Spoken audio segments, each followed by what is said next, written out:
between here and Waloed, but any ship heading north has to round Zemeckis and put through the Narrow.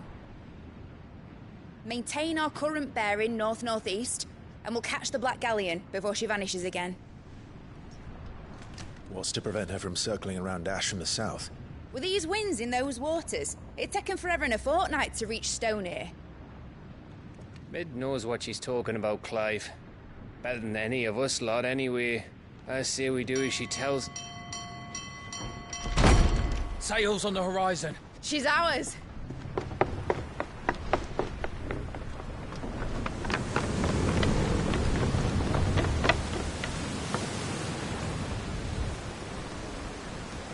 Look alive, boys! Pull ahead! And keep those furnaces fed! Aye, aye! Do you feel that, Jill? All hands! Battle stations!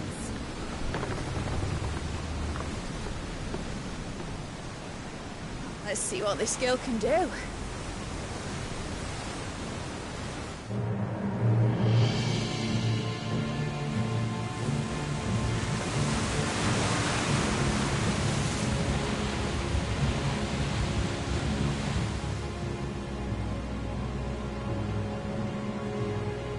Where one leads, so does the other follow. A bond of consciousness which joins them, condemning both to the same fate. Yet my every attempt to strike it from their hearts serves only to tighten its hold.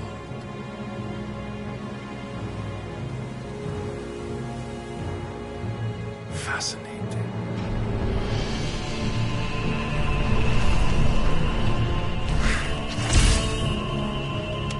But then, there is naught my blade cannot sever.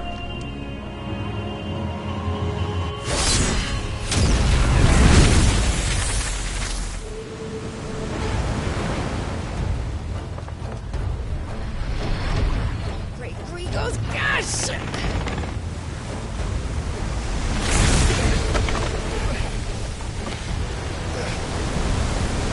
One of us. Hard port! Heads down, you brutes! And brace for impact!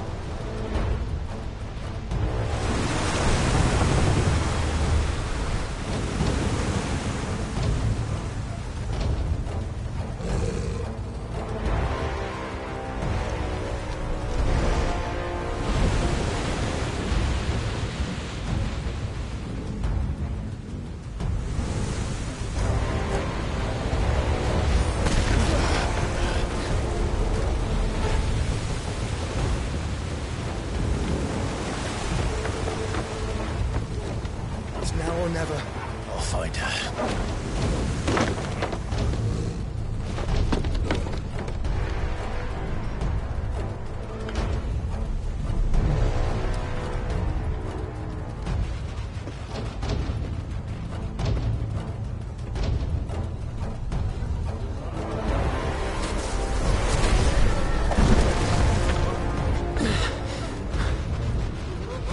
Bloody hell! Hard to starboard!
us. We're going to die.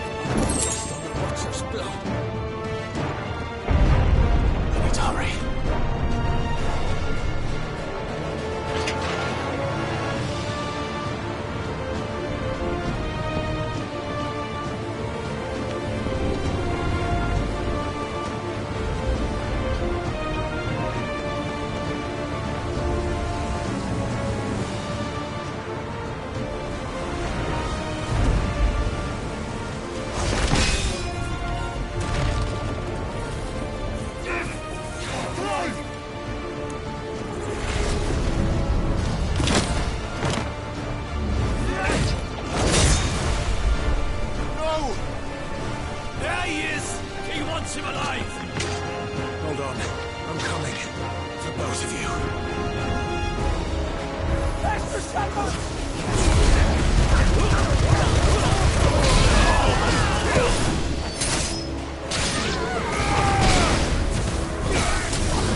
Get back!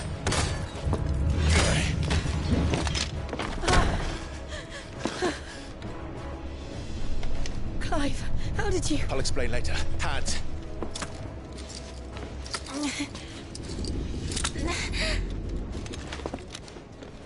Can you walk?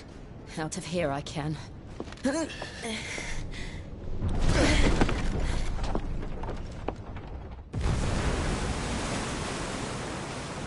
Stand still! Phoenix.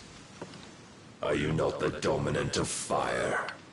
I see naught before me but a guttering flame.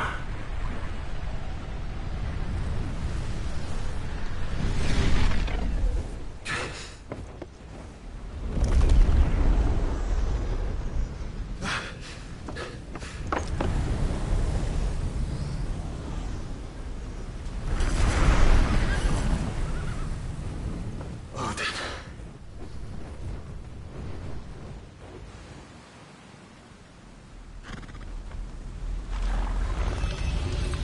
In earnest, then.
Can you go on?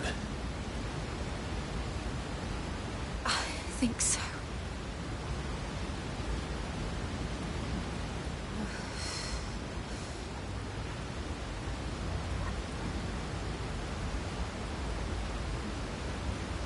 But to where?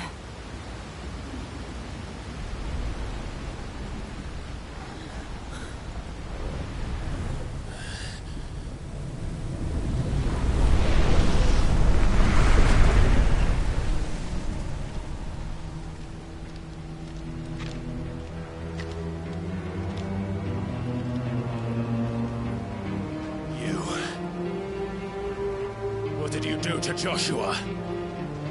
The Phoenix? Oh, I expect he will survive. This consciousness in which you coil your feeble souls is grown thick with desperation. And thus has my master turned to my blade.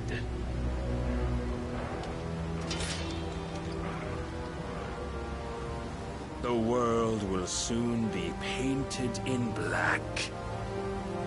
And all that live shall gather in death's autumn wake. Not if we remove the cause of this misery. Not if we destroy the last of the Mother Crystals and restore balance to the world. Come. Do you truly think it's so simple?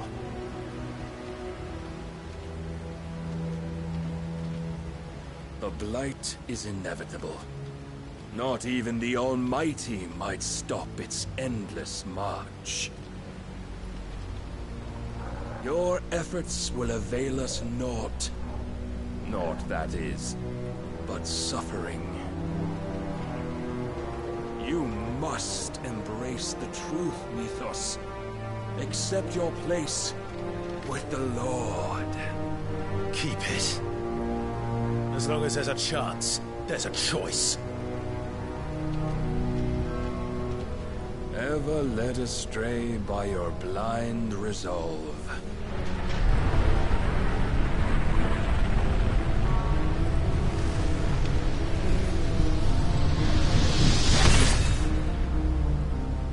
Now, it is time you learn the inevitability of your divine fate, however much it may hurt. Get as far away as you can. Clive, no. Trust me, Jill.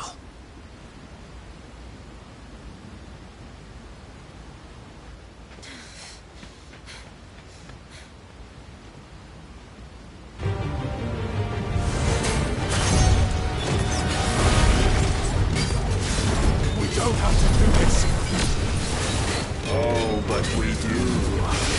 If only to remind you of your duty.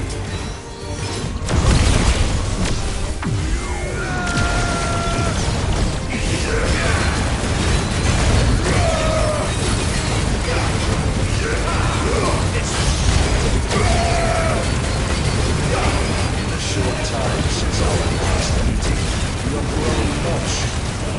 Yet as a vessel, I fear my lord will still find you lacking.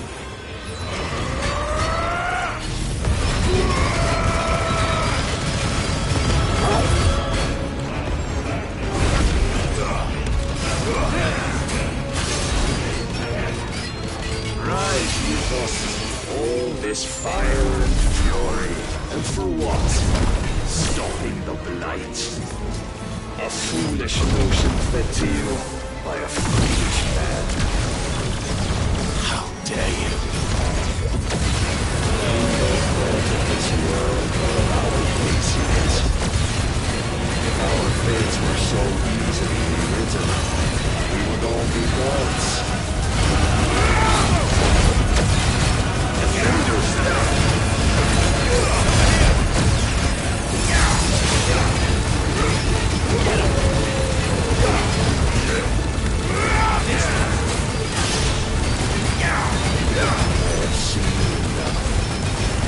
If reason cannot sway you, there are other means of persuasion that might.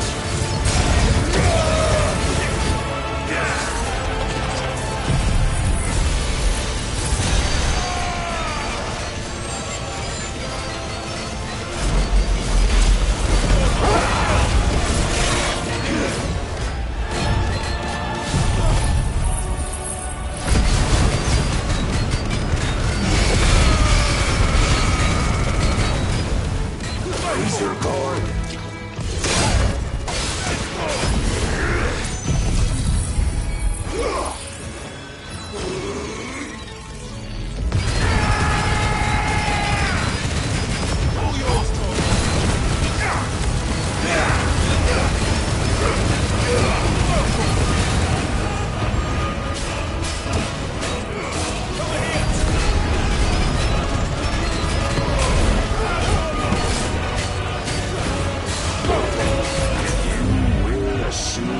Mantle you've been given. And thus is the light of hope severed.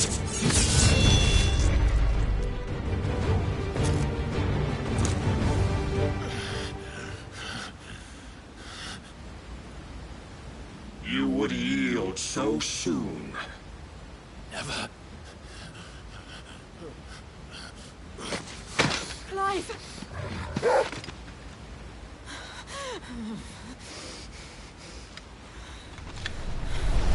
Do you not see?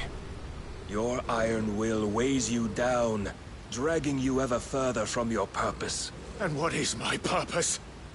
Mythos. Who are we? What are the dominants? The breath of the Creator still warm on our lips. We carry his light that we might guide the masses in his name. We are but mighty acts of God. We are more than that. You would be nothing without what he has granted you. The power we wield is his, and yet every time we draw upon it, It wears away at our very being. It breaks us. It unmakes us. That its immaculate aspect might reveal itself. The icon. It is too much for even his chosen few. Apart from you, Mythos. You wield the might of many, yet your body does not answer for its avarice. What are you saying? What I am saying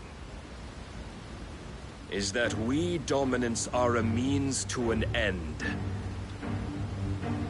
We were created for you, that you might drink deep of our strength and thereby fulfill your divine purpose. Which is? To feed. As you would know, could you only look beyond the walls of your prison of self-regard. As long as you choose to ignore this, you shall never penetrate my defenses. Still, you may take solace in the fact that you are not alone in your plight.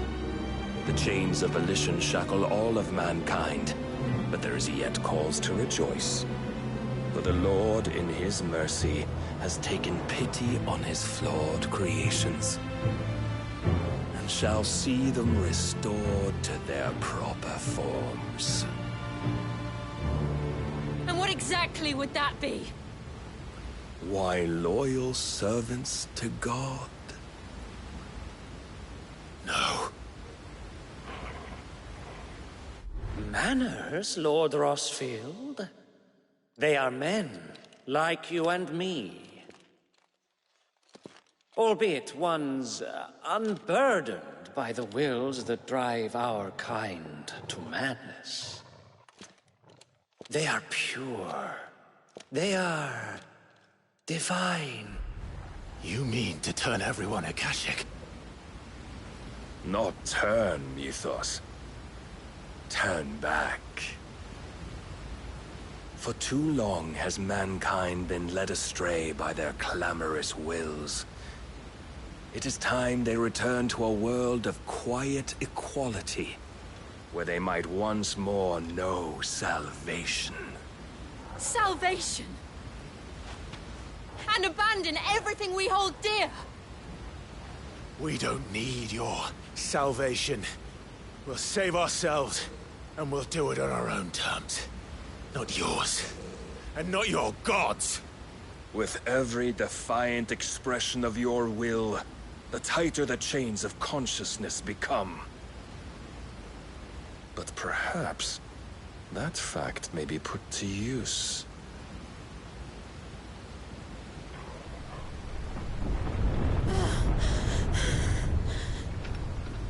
Clive! The faster it binds you to the remaining dominance, the stronger your hunger will become. Until it leads you back to the only answer there ever was. Mayhap not by the path my master intended, but back all the same.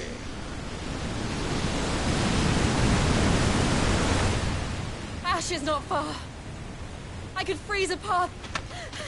You're in no fit state. Probably not, but I can try.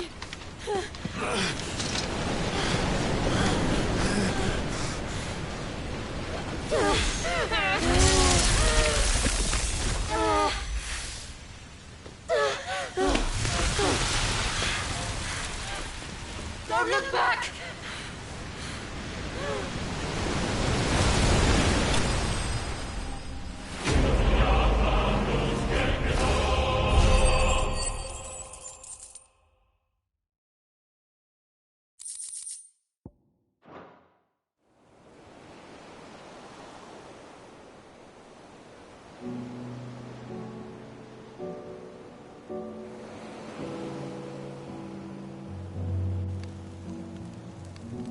I hope the others are safe. The Enterprise was clear of the gap when we fell. They made it, Jill. And they will have seen the ice where it led. only wait till dawn.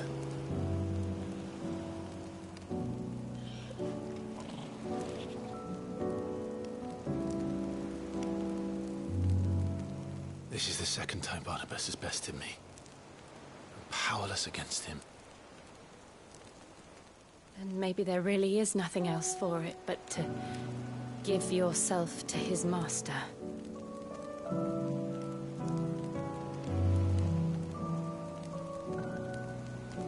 Only you won't do that. The Clive I know would never do that. So you believe? But do you really know me? If what Barnabas said was true, then I'm more monster than man. And each time I summon the flames from within, I burn away the things that make me who I am. Do you, though? Think of what you've used that power for. Of all the people you've saved. It doesn't matter how or by whom it was granted, only how you choose to use it. And you've chosen to use it for good, haven't you? I've also used it to kill. What if that's my purpose? What if it's all I'm good for?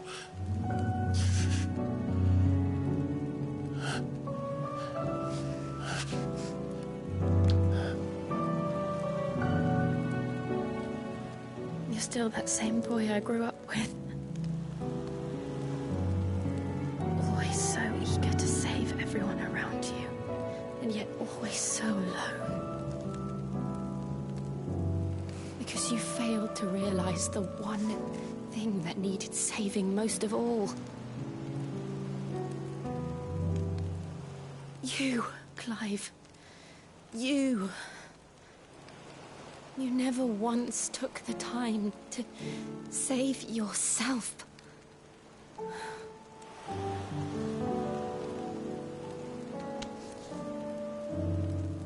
Myself? I think I might be beyond saving.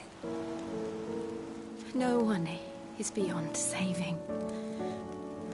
Provided they want to be saved. You fight to survive. And you survive so that you may protect those you love. It's what you do. What you've always done.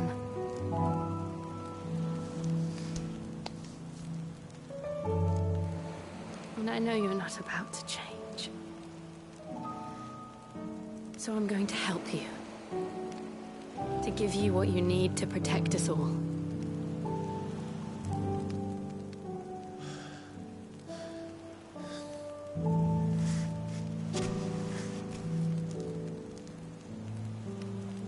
Jill.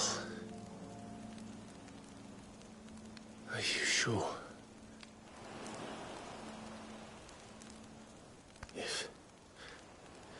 If this is what you want, then...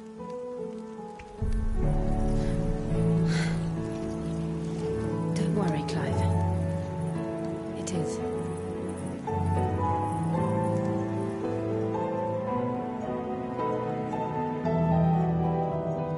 This burden, I'll give you the strength to bear it alone. But I'm not alone.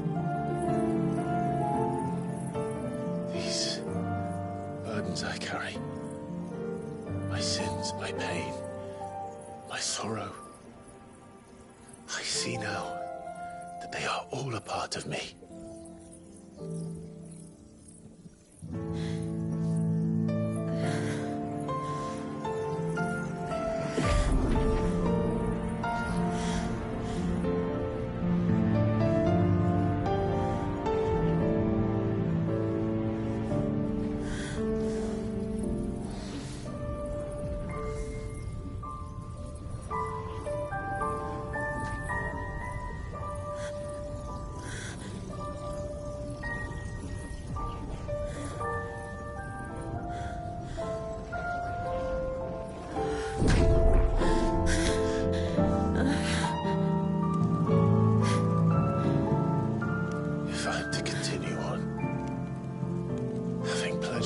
life to those I love. And I will gladly bear your burdens too, until my last breath. Clive.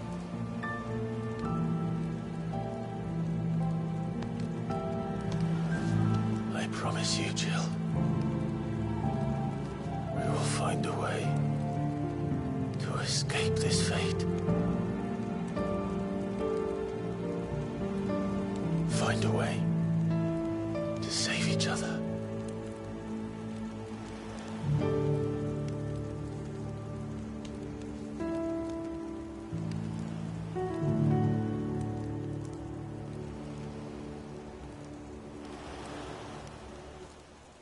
That we might one day look upon the moon again, together.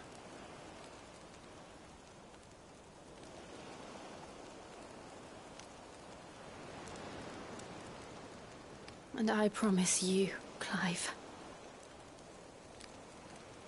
that I will be there, no matter what you must become. I know.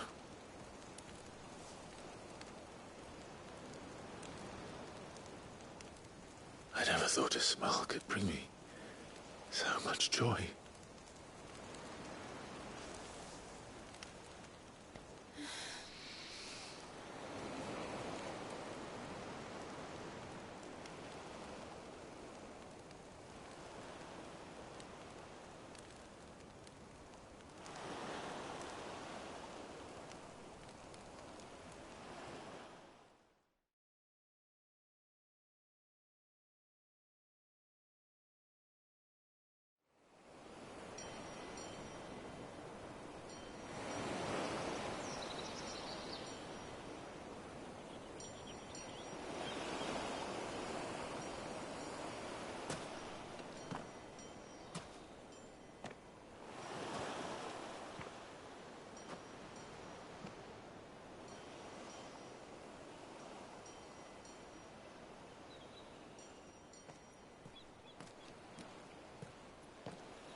What of Barnabas?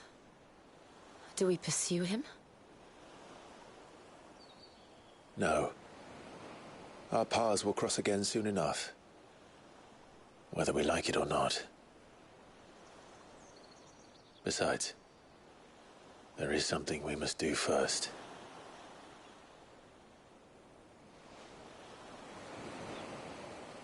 Of course. Drake's spine. The last Mother Crystal. The Einherjar is at the bottom of the sea. Waloed won't dare move on Storm without her. But they know we're coming now. We'll need a plan. And a damn good one at that. Then let's go home and find one. Ash will have to wait.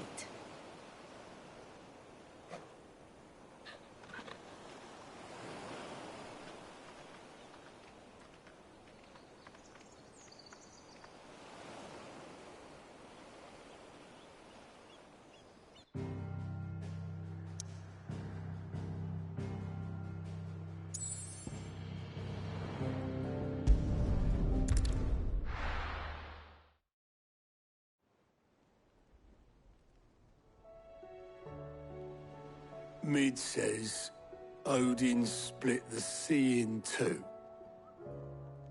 She's always been partial to a tall tale. But there's tall, and then there's tall. I struggle to believe it myself. I see your uncle isn't with you. He stayed with the Enterprise. After our brush with the Einherjar, she was in urgent need of repair. And my uncle knows a shipwright in Randalar. We're to join him there when we're ready to sail for Ash. You sure that's wise? Last I heard, the place was still overrun with a Kashyyyk.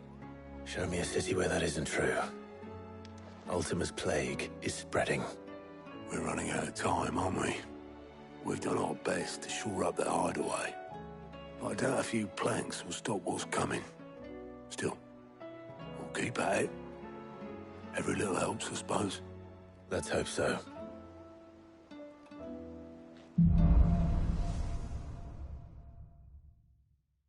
I should visit Joshua. Assuming Tali will allow it.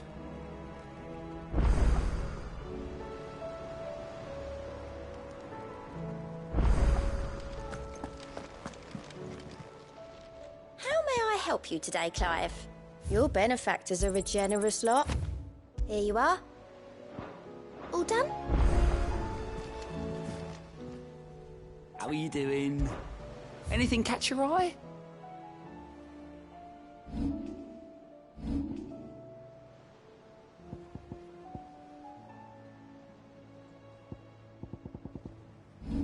Seen enough?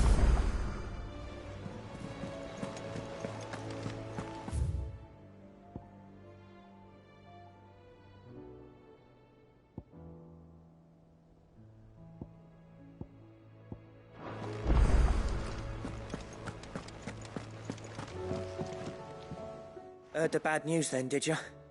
What bad news? About Dravost. Blackthorn's old haunt. With the forge and all that. Well, anyway, the mines just down the road from there are spewing at Aoife like no one's business. And the village? Safe from the flood for now, but they've got other problems. A Kashyyyk. Every creature in the area's either turned, or on the way to turning, apparently. Zoltan and the others are living on borrowed time. They need help, and quick. Doris sent a few curse breakers to keep an eye on things, but there's only so much a couple of scouts can do. Except get eaten. If something ain't done soon, the old place will be overrun. I won't let that happen. Didn't think you would. Does Blackthorn know? I thought it might be better if he didn't. He'd only do something stupid. You reckon we should tell him? No. It's better this way. Yeah, well... I can't stand about knowing what's happening out there, so I'm off. I'll see you in Dravost.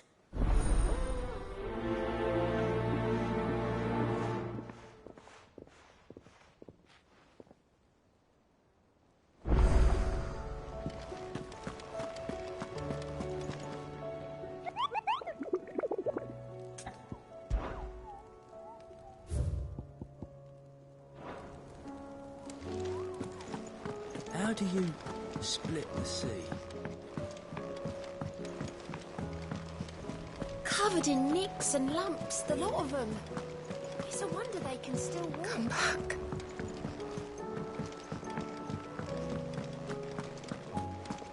Oh, don't tell me we've run out of papio nuts and all. Not saying Fordian, do you? No scratches, right? My best work, but it'll do.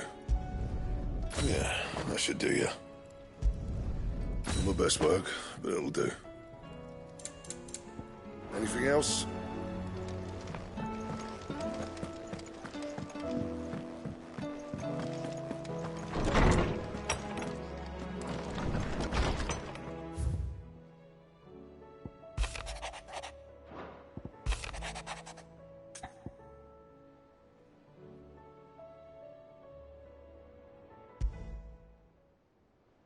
There's no way of knowing if Doris will confide in me. But I can speak to her at least.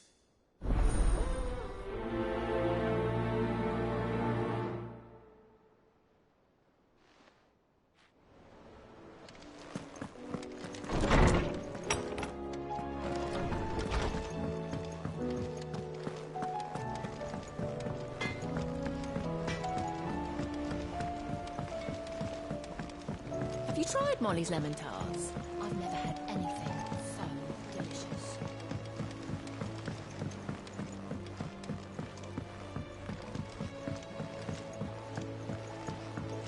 Canva lost. It can't be true. What do you reckon we should do? I say we should just tell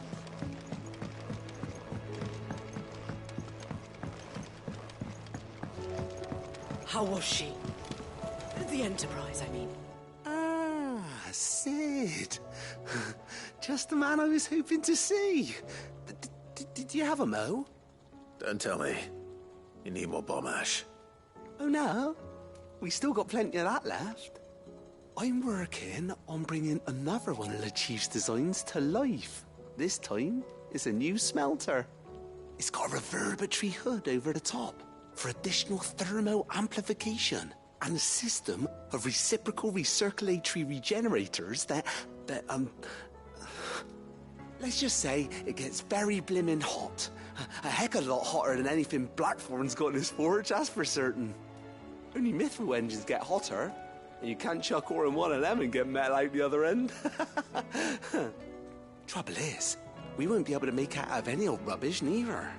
We need the good stuff. And I hear you once helped Helena get her hands on exactly that. Any chance you could help me too? If it's for the good of the hideaway, I'd be happy to. Oh, it is. I promise you. So, what exactly is this good stuff you need me to find? We've got a couple of examples here. Spherical echoes, we call them. More fallen materials. So this smelter is similar to the mithril engine in more ways than one. That's right. They're a bit like the thermal helms. Fallen ceramics deal with heat like nothing else, see? And what's more, they're directional, transferring heat from the inside to the outside. But these things, they're all outside. If we line the hood with them, they'll reflect the heat right back into the furnace. We've collected as many as we can, and I know where we can get the rest. Trouble is, they're all watched over by their bigger, uglier cousins. So you want me to visit some ruins, destroy some echoes, and bring back the spheres they're guarding? That's it in a nutshell, yeah. We're only 3 short, mind. And we know exactly where they are. There's one up Amber Way, in that ruin that they call Lost Plume, and another in the Silent South, over in Dalmekia. Last one is in the ruins of Advent, which is in the Empire. All right then. Wish me luck. It'll do. I'll be keeping all my fingers and toes crossed.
These ones first.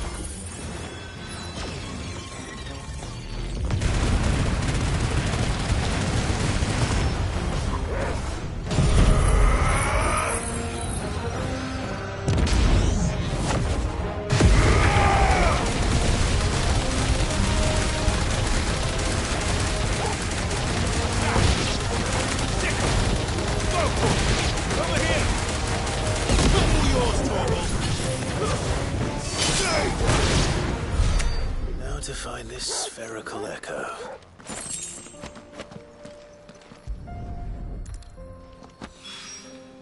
This is it. Right then.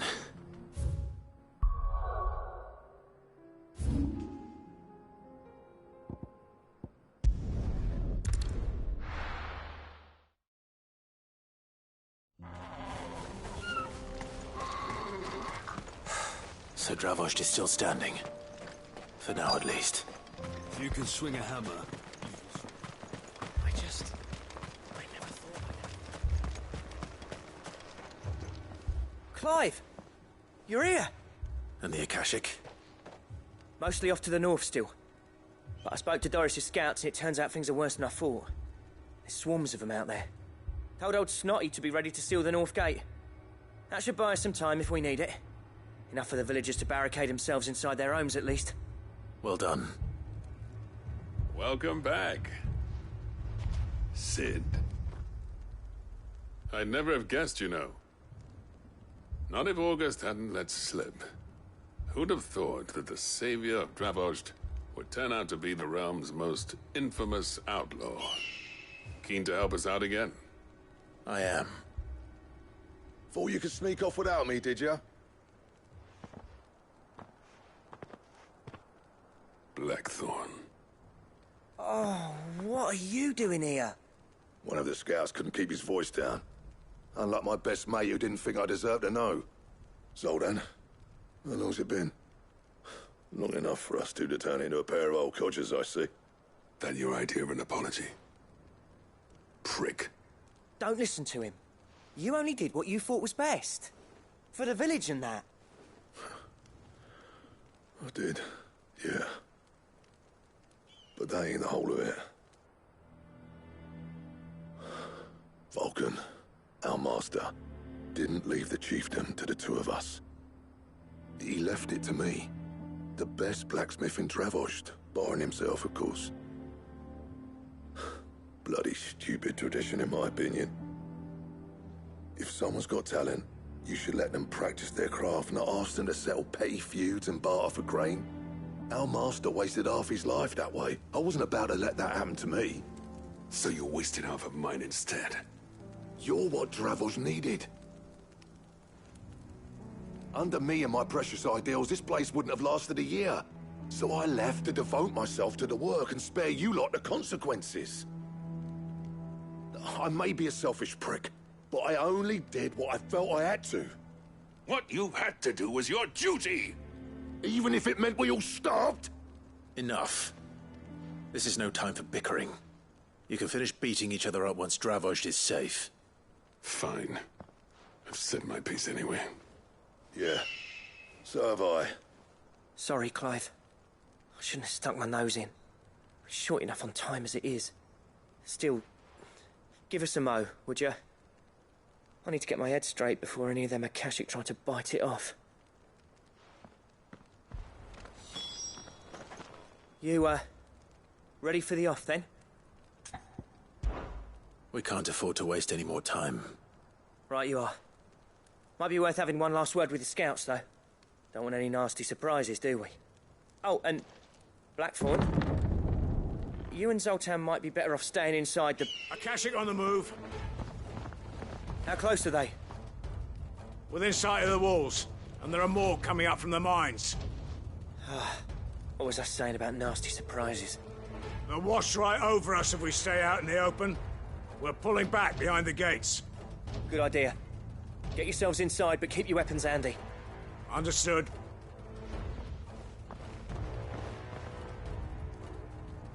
I'm prepared to fight if I have to. Well, let's hope you don't. That's our job. Once the scouts are inside, order your men to barricade the gates. No heroic last stands, you hear me? No fighting at all if you can help it. August's right. I've seen what Akashic beasts can do to armor. The people here are tough and willing, but they ain't equipped to face what's coming. I'm going out there. Start work on the gate as soon as I've left. I'll give you as much time as I can. And if they kill you? You evacuate. But it won't come to that. I promise. You'd better be right. Take good care of Dravost till I get back. Leave it to me. And give those things what for, yeah?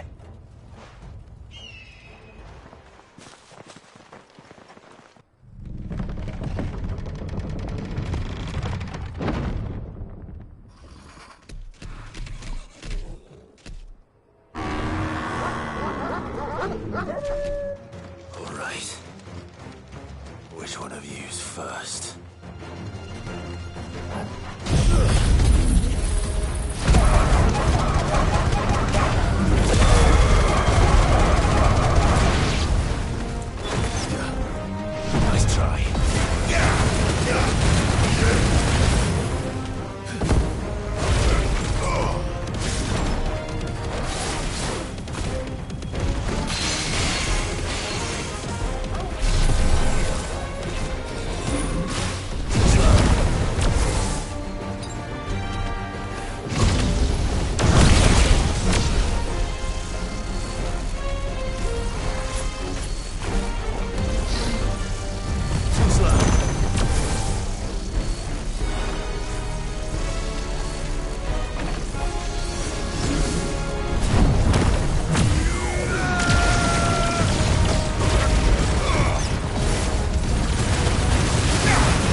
Certainly not.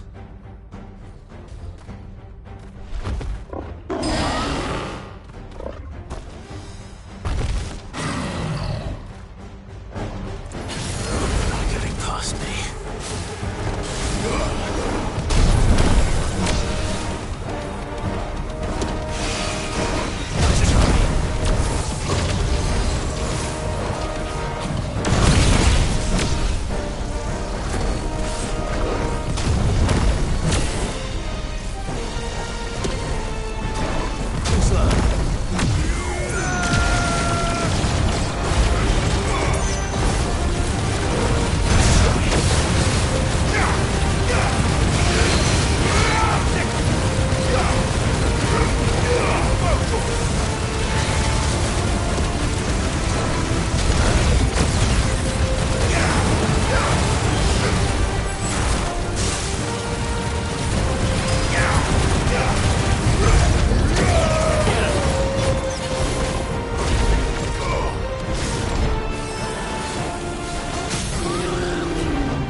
Now, the question is, did I miss any?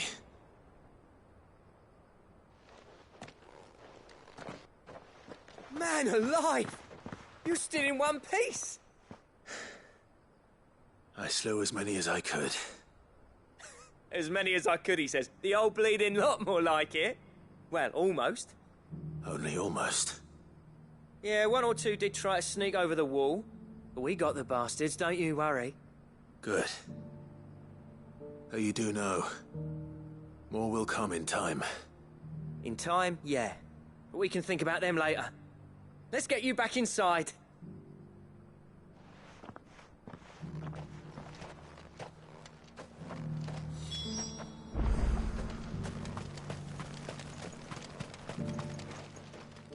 Sid! You're even more fearsome than your reputation. Enough to give those Akashic monsters nightmares. I almost felt sorry for the wretched things.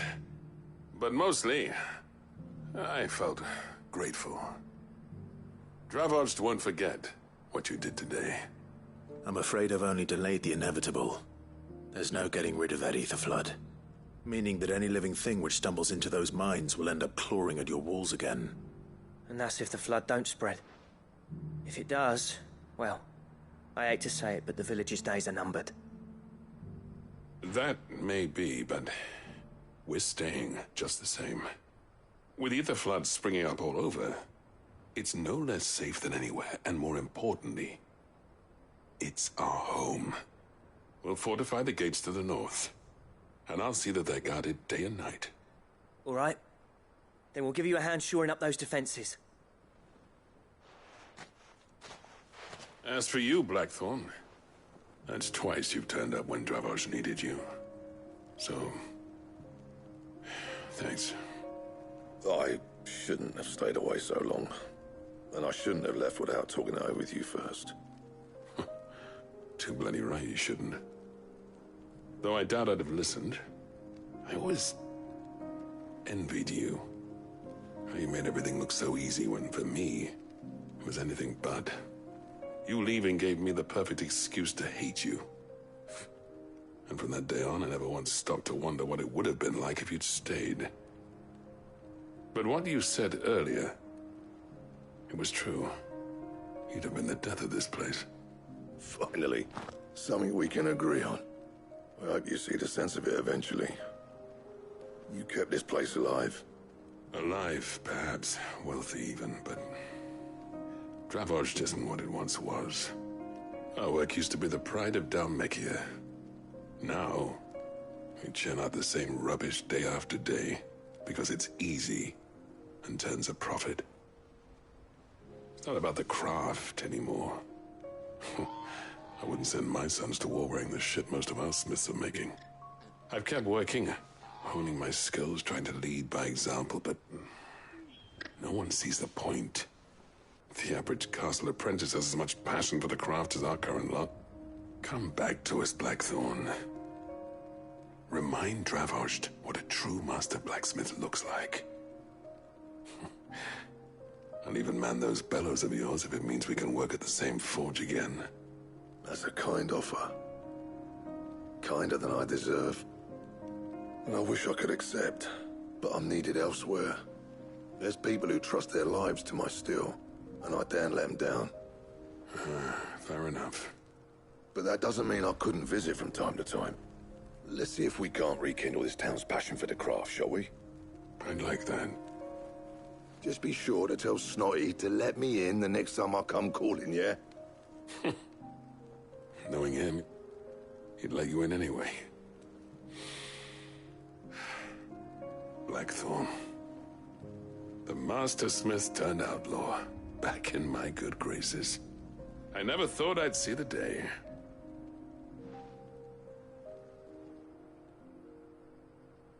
I'd say that went pretty well, wouldn't you? Even better than I'd hoped. Sid, I've got something for you.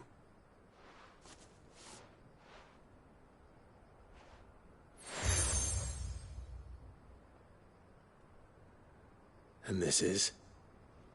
A token of our lasting gratitude. But I'm of a mind to make you a far grander gift. Designs for a certain sword have been passed down from chief to chief for generations. Now hold on, Zoltan. There's a reason no one's made that blade in centuries. There's not been a craftsman equal to the task. I'll admit your cinders make impressive steel, and I've learned to hone an edge Odin will be proud of. But the engravings on that thing are enough to make a jeweler cry. And they're not just for show, either. Have you forgotten what brought you back to Dravos in the first place? A certain ring? I knew I'd never surpass you with the hammer and tongs. So I turned my hand to a different kind of metalwork. Between the two of us, I'd say we're the equal of any master craftsman ever to have graced a forge.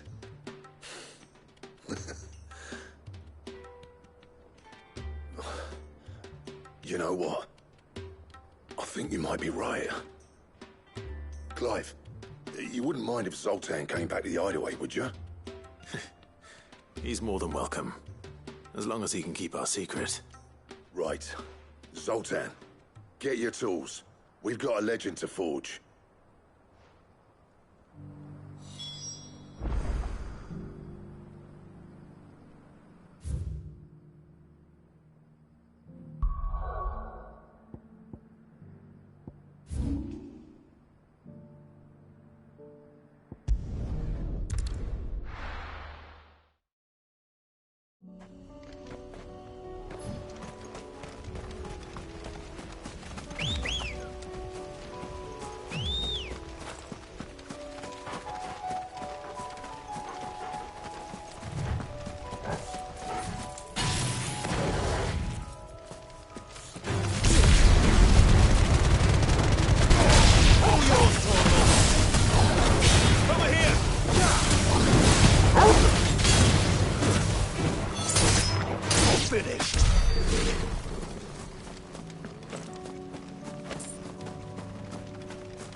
village has turned. Time to fight.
2 down. 1 to go.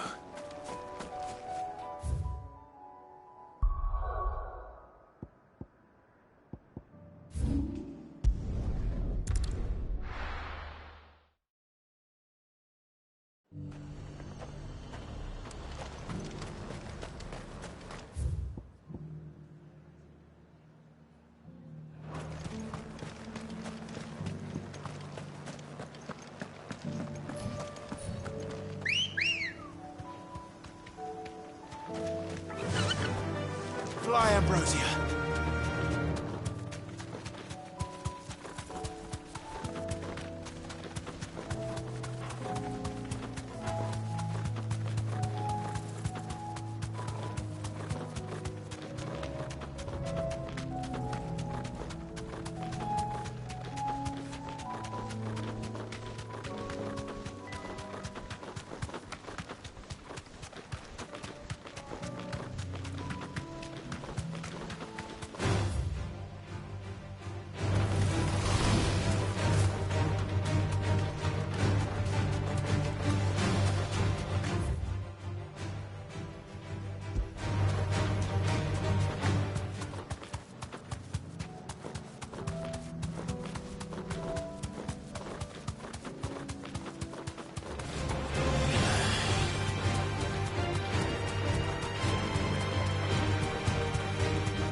Thanks, Gal.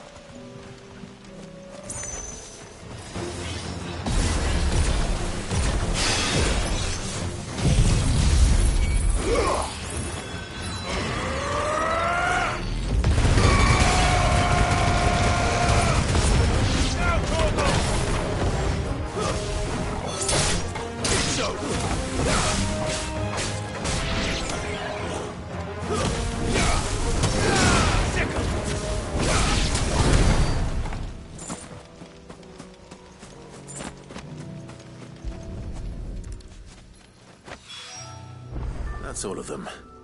Owain can uncross his toes now.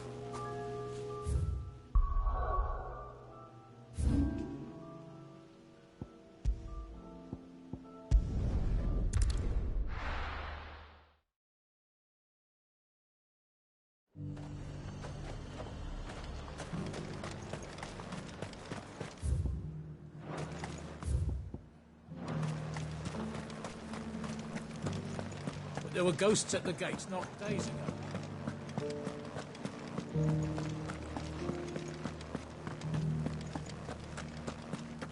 Those things I said before about not being able to fight. Oh, Clive. What am I to do? My wards and I may soon be without a home. What's happened? The High Cardinal has descended from his lofty throne and taken up residence here in Northreach. The High Cardinal? Leader of the Council of Elders, second only to his Radiance at the head of the Imperial government. Not that any of those things still exist. Now he goes by his noble title, the Duke of Oriflamme. And what does he want with Northreach? He wants to transform it into a military stronghold. A foundation upon which to build a new Sambrec. He's already secured the support of the various army remnants, with promises that they shall be afforded the respect they deserve in his empire. One built on the confiscated property of the people. He would rob the populace to pay for it. Believe me, I have used every means of persuasion to discourage him from this folly. But for whatever reason, he will not listen to me. What does Captain Philippe make of this? When the town was under attack, it was him the soldiers rallied around. Couldn't he use that influence again? How? By speaking out against one of the most powerful men in Sambrec. A man whose stated aim is to revive the empire Philippe's comrades swore to serve, and to improve the soldiers' lot within it. The captain can offer them a regular supply of gruel, and an occasional trip to the Vale to help them forget the terrors they face each day. The Duke offers them a vision of strength and safety. No. Any attempt to incite mutiny would cost Philippe the support of his men, if it did not cost him his life. But given the mood around town, mutiny may yet be unavoidable. The people have little appetite for further deprivation, least of all when it serves only to elevate others. And who could blame them? Clive, would you appeal to the Duke on my behalf? For your services to Northreach, you have the respect of the soldiers, and they will take you to His Eminence if you ask them. And unlike Philippe, no bonds of loyalty prevent you from speaking your mind to the man. Well, will you try? You could hardly fare any worse than I did. I'll see what I can do. Thank you, Clive. Tell me then, where will I find this Duke of Oriflamme? In the garrison? Overseeing the troops, yes. All right. Wish me luck.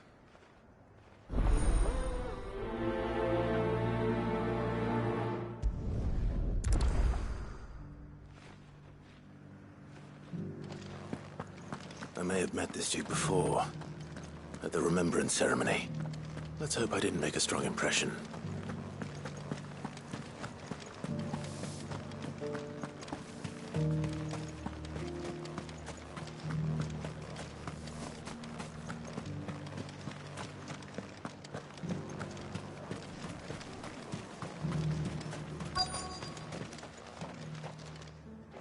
Halt!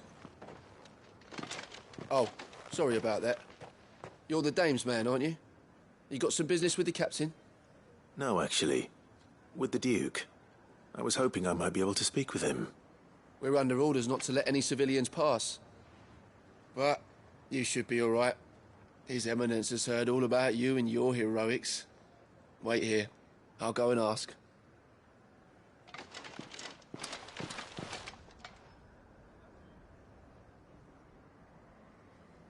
So, you are the sellsword who lent his aid to the garrison. The Empire owes you a debt, and I shall see it repaid. But tell me, is it wealth that you seek, or favor? Neither, Your Eminence.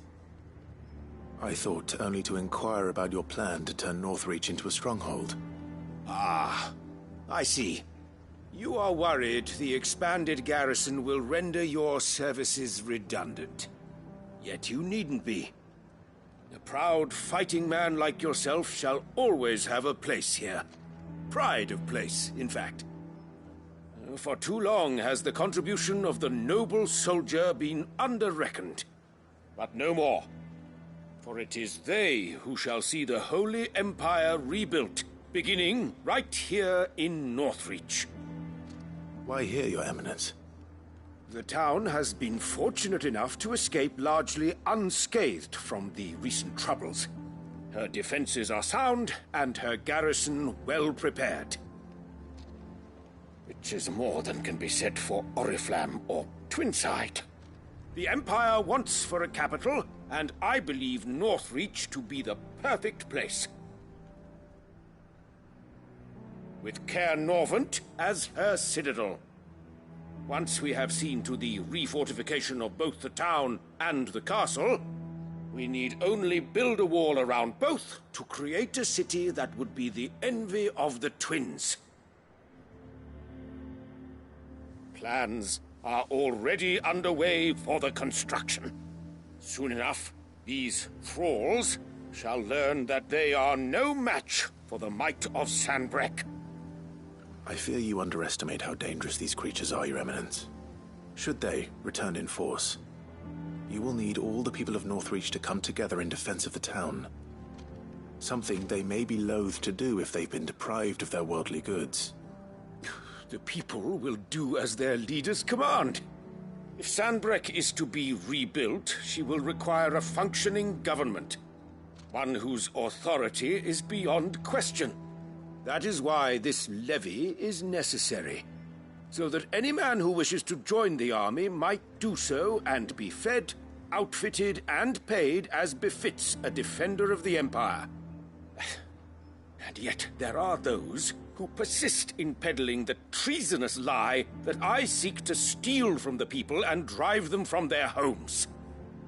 I suspect they're afraid of losing what little they have left. Precisely.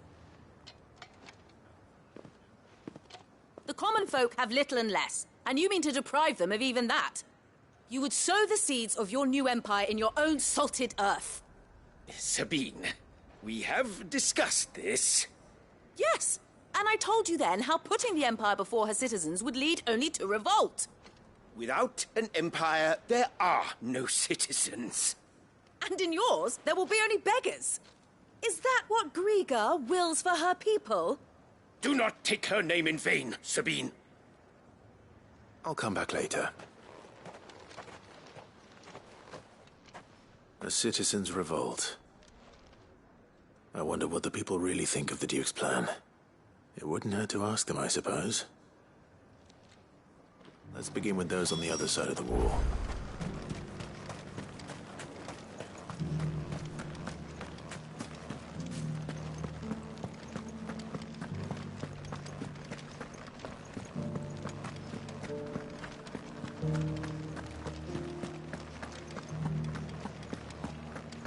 There were ghosts at the gates not days ago.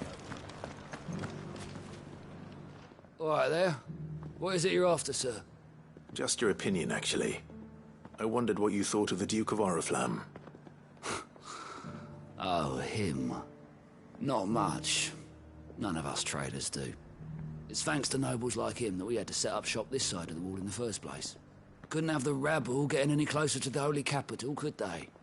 And now he's trying to drive us out completely, threatening to take everything we got from us if we don't clear off. If the dame said she wanted him run out of town, I'd be straight through that checkpoint, tar bucket in hand.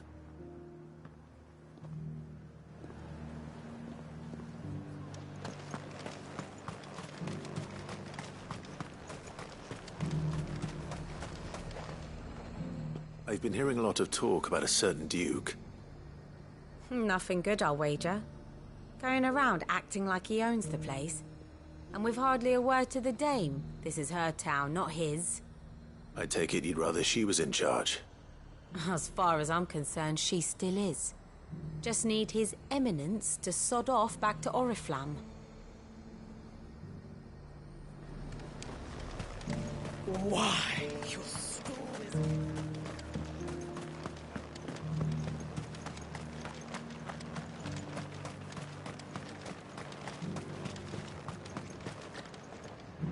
A question, if you don't mind. What do you think of the Duke of Oriflamme? Don't get me started. You build a life for yourself somewhere, only for some noble to turn up and tell you got to hand it all over to him. If he thinks his name and his chains give him the right to empty our purses, he's in for a rude awakening. We'll do whatever it takes to keep what's ours. Whatever it takes. Well, the people seem united enough. What about the soldiers?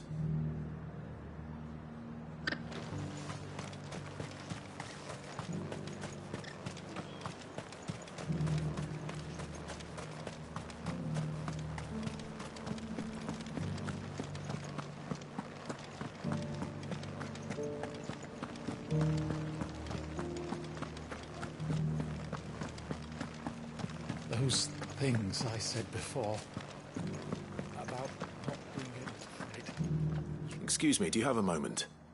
I wondered if you'd mind sharing your thoughts on the Duke of Oriflamme. Well, he's made a lot of enemies coming in the way he did. But I mean, look around us. You can see the state the realm's in. The traders might not like having the screws put on them, but if they volunteered a few more of their hard-earned gil before things got bad, maybe they wouldn't have to. I think the Duke's got a point when he says rebuilding the Empire's the best way of making sure we're all protected. And if that means people who don't know one end of a sword from another have to make way for those who do, well, that's just how it goes.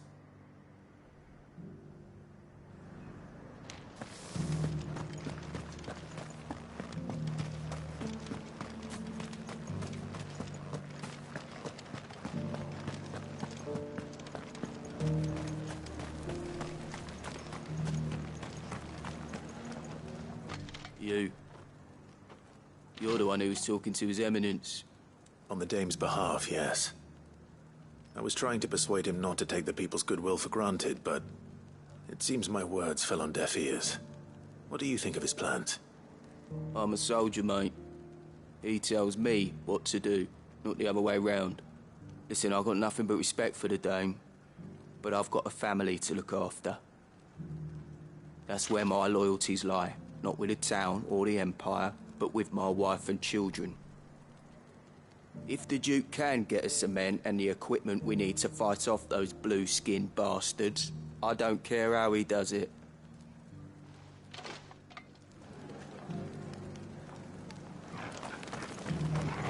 As long as you remain, the Veil will see to your needs. I hear the Duke of Oriflamme plans to turn this town into some sort of fortress. Do you think that's a good idea? It's not for me to say. All I know is that unless the Emperor orders me otherwise, His Eminence's word is law. Look, no one likes all these taxes and tariffs, but empires don't come for free.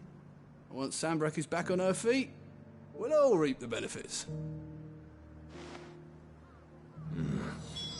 Let's see what Philippe makes of all this.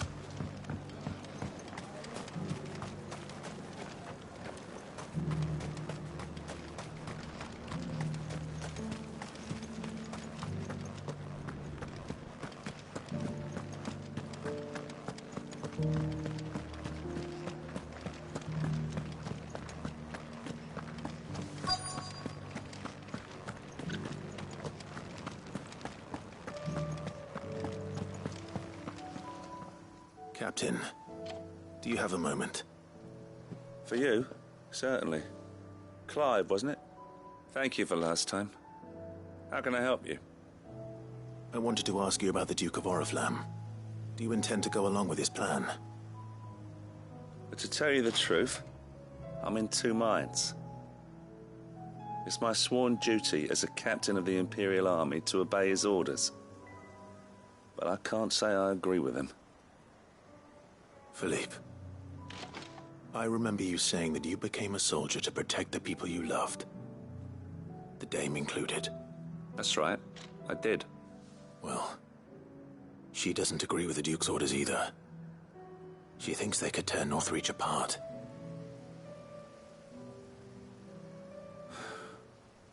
And she's probably right.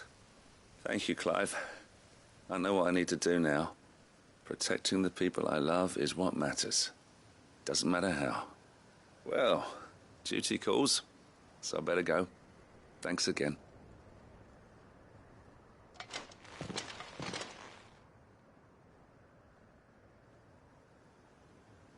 It seems Philippe wants to do the right thing at least. I expect Isabel will be pleased to hear that, if nothing else.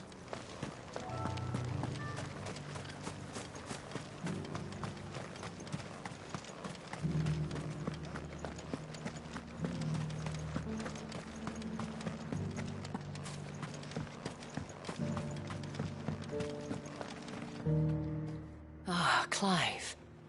How did you fare? Were you able to speak with the Duke?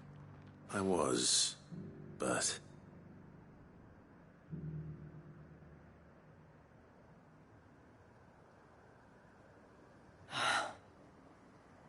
So Northreach is to be a fortress after all. Well, it will certainly help to hold back the thralls. There's no denying that. Though I doubt it will come as much consolation to the townspeople whose worldly goods are confiscated to pay for it. They deserve to be heard, Clive. To have a say in this new empire the Duke means to build. Sadly, His Eminence values their obedience more than their opinions, and hopes to reassert the authority of the state. I fear he sees the people as mere pawns on his chessboard to be sacrificed for the greater good. Needless to say, they themselves are of a different opinion, and would rather their destinies were in your hands. The soldiers, meanwhile, are content to follow their orders. And not just because of the Duke's rank, but because of his vision. I thought as much. Had I sworn to protect Sanbreque, I dare say I too would want nothing more than to see it rise from the ashes. Thank you for trying. But the battle is lost. I don't know about that.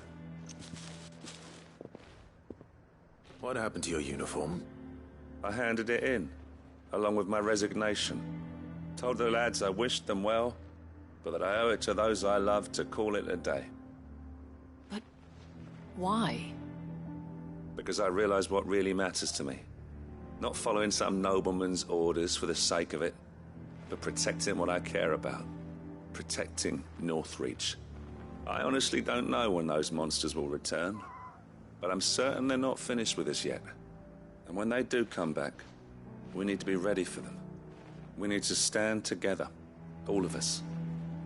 And with you to lead us, milady, I reckon we can do it. It was you who finally convinced me, Clive. There's no point following orders if they go against everything you believe. Indeed. All of us, standing together. That has always been Northreach's best hope, and one which still lies within our grasp. We have only to turn our attentions to the true enemy. Thank you, Philippe, for showing me what I must do. Anything for you, milady. Speaking of standing together, would you mind if I borrowed a few of the lads from the Vale to help keep watch around the town? I fear His Eminence has loftier tasks in mind for the guard. Not at all. Be my guest. Wouldn't be the first time.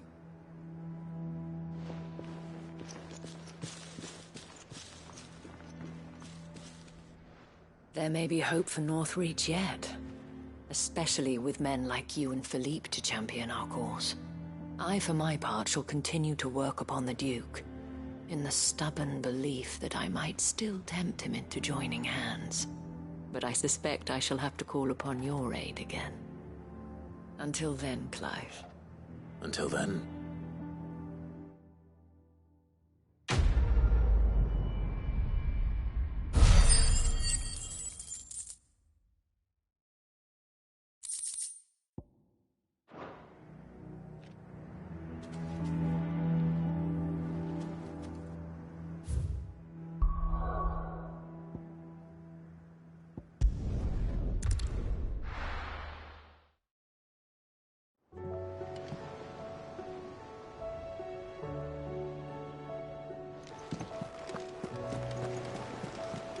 Covered in nicks and lumps, the lot of them. It's a wonder they can still walk.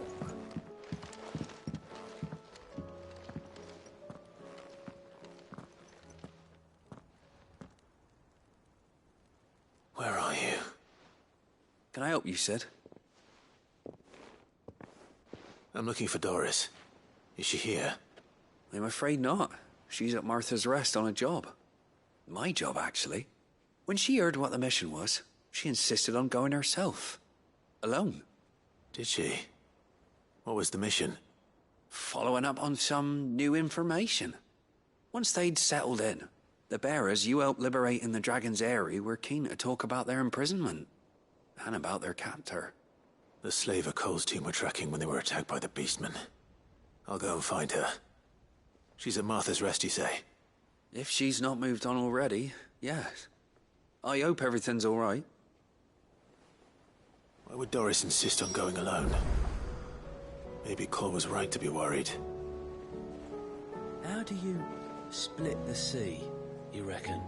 I reckon we're better off not knowing.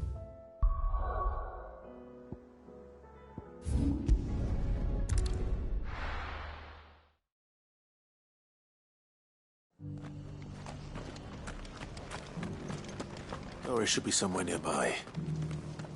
Assuming she's still here. Place. Just because the heavens have gone to wreck and ruin, it doesn't mean we have to. Nearly done. Now, let's get this stall set out.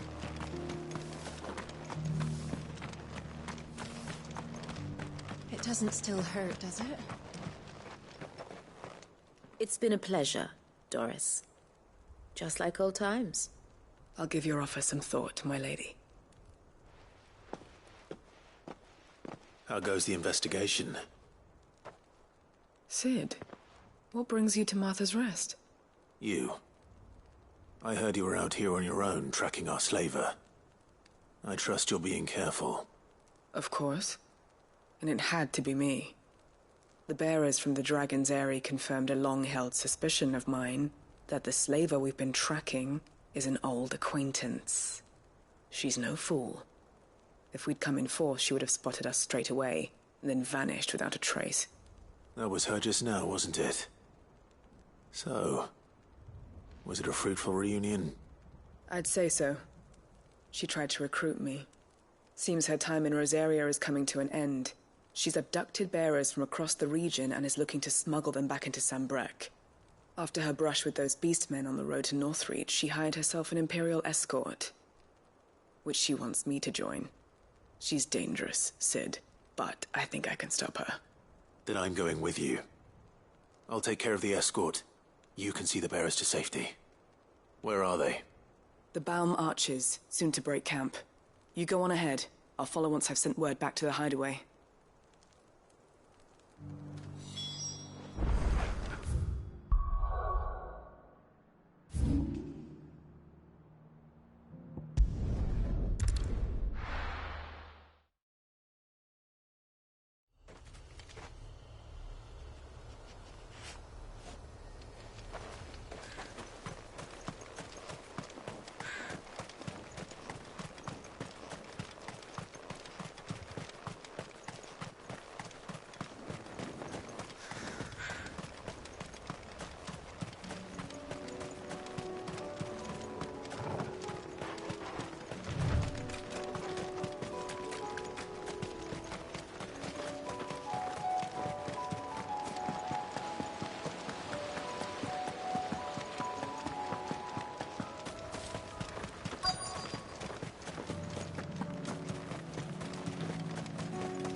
Good. They haven't broken camp yet. How did Doris come to know a slaver, I wonder?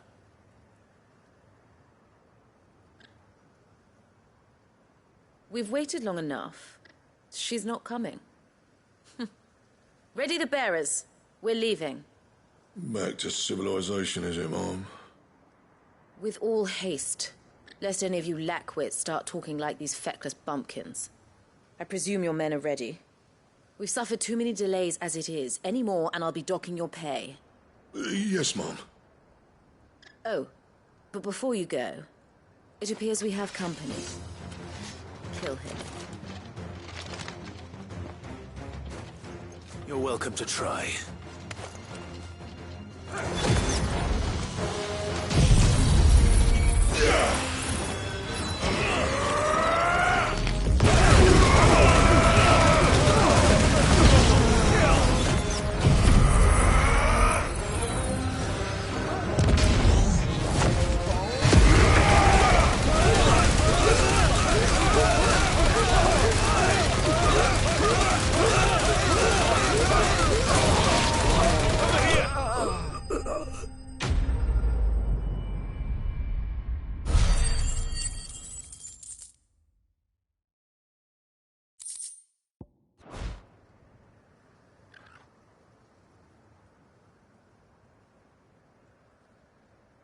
So much for your escort.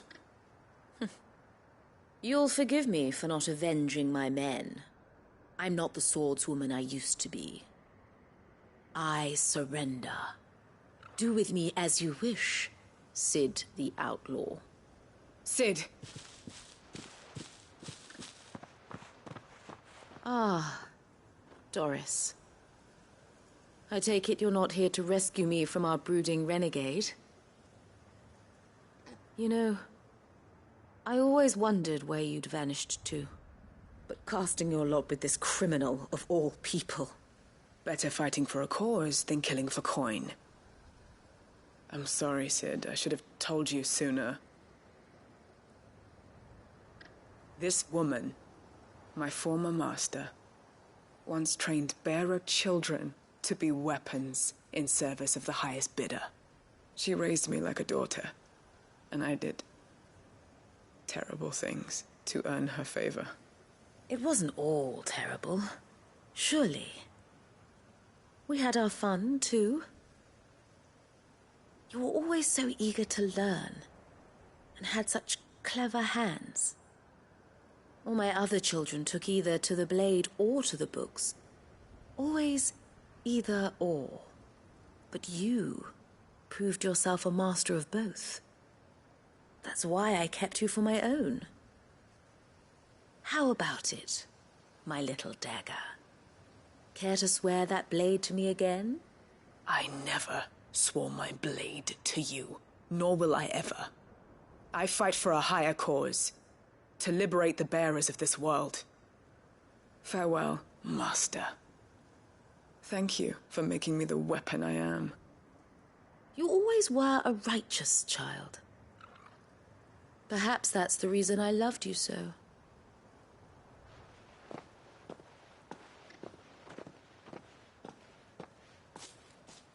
What do you want to do with her? I am not the killer she wanted me to be. Not anymore. And she no longer has friends in high places. The Dame does, though. Her connections at the Imperial Court will see that justice is done. All right. If you're certain. I am. And thank you for everything. Now, I better let these bearers know that they're safe.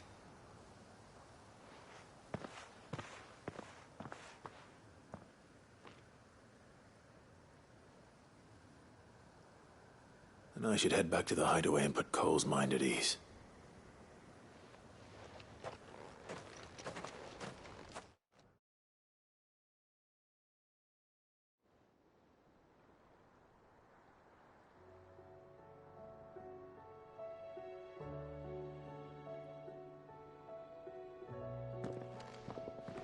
Welcome back, Sid. Doris's message just arrived. I hear you saved more bearers from being smuggled across the border. With any luck, they'll be joining us in the hideaway shortly. Oh, and your letter. You don't need to worry about Doris anymore. I'd been hoping as much. She mentioned one or two things in her report. So the slaver we'd been chasing all these months was her former master. Wish I'd known. She's been arrested, by the way, over in Sambrek. Went quietly, or so we're told. And she won't be getting off lightly. The Empire may have no love for bearers, but it's none too fond of black market traders either. Can't have been easy for Doris. I'm sure it wasn't. But don't worry. She'll be all right. I hope so. Suppose you should know, eh? You had quite the past yourself before you came here, or so I understand. Anyway, thanks again, Sid. The Cursebreakers would be lost without Doris. And you, of course. Keep up the good work, Cole.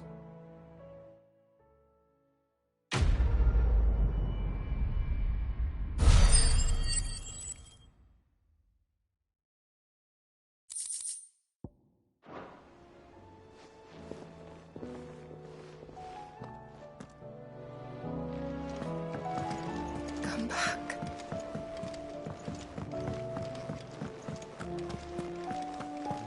Oh, don't tell me we've run out of papio nuts and all. Ah, the man himself. We were just about to make a start on that sword I promised you. It's funny, but none of this would have been possible without your help. You remember Camille? We'll be using his leather work for the grip.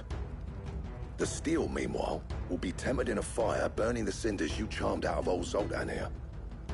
And that whetstone from the Outer Isles, that'll be what gives the blade its edge.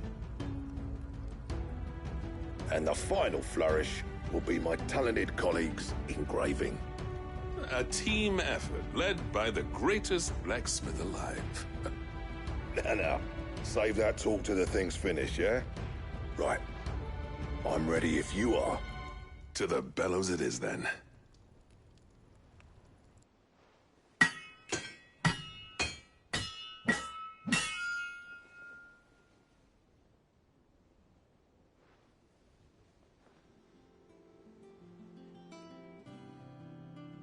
Well, bugger me.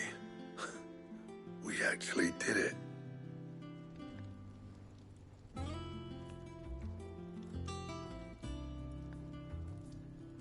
The sword to end all swords. Ragnarok. It's quite something. I trust you'll take good care of it. Thank you. Both of you. So, does this make you pair the greatest craftsman alive, then? This? Nah. This was just following the footsteps of the greats of old. It'll take more than that to earn us our place in history. But we're up for the challenge. Here. A list of materials. Zoltan and I got talking on the long road back from Dravoist. We reckon with those items there, we could craft something even better than the Ragnarok. Something worthy of a legendary outlaw like yourself. That's a weapon I'd like to see. You leave this list with me. I was hoping you'd say that. One legend at a time, eh, lads? Before you start on the next, who fancies raising a cup to friendship reforged? Good idea. No more drinking to forget my past. It's about time I had something to celebrate. Then tap the kegs! Vulcan's boys are on their way!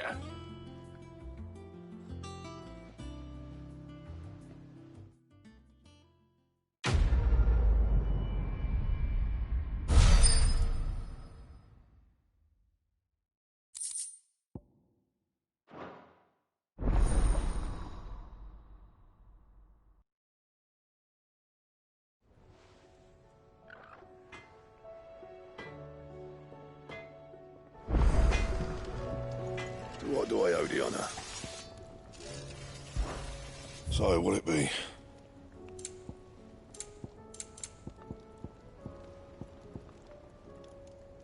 Anything else?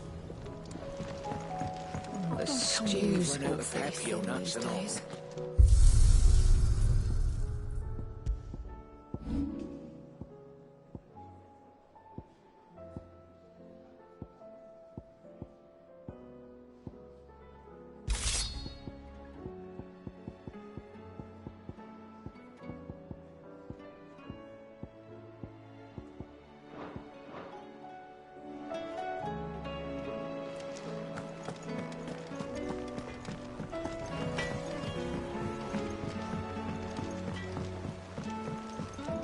Have you tried Molly's lemon tarts? I've never had anything so delicious.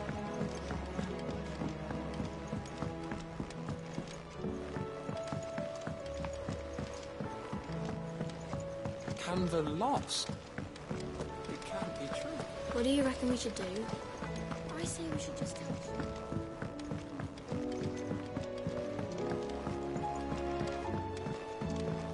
How was she? The Enterprise, I mean. Ah, Sid. Wasn't expecting you back so soon. So, is it good news or bad?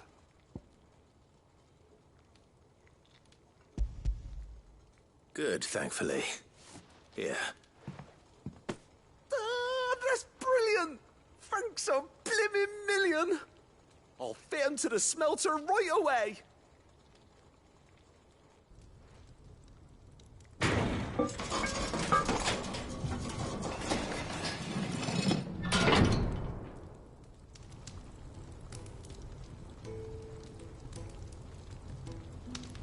May I present to you the Telemon Furnace? Ain't bad, is she? She's a beauty. You saved my bacon again, Sid, and I ain't about to let your good deed go unrewarded. It's fine, really. My bag's flexible enough already. Oh, don't say that. I'm sure I can make a few improvements to it yet. You could just buy me a bigger... How about that clasp? Looks a bit stiff. Reckon you could loosen it up and make some more room? And I reckon I know how. With a new alloy we've been working on. The Telemon Furnace was just what we needed to perfect it. It's a metal, see? So it's lovely and strong, but it's also, well, stretchy, if you can believe it. Stretchy metal.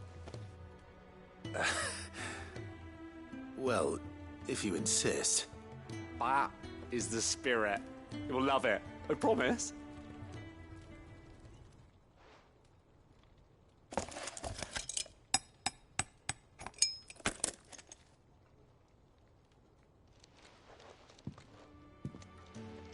So, what do you reckon? It's actually quite ingenious. Thank you, Owain.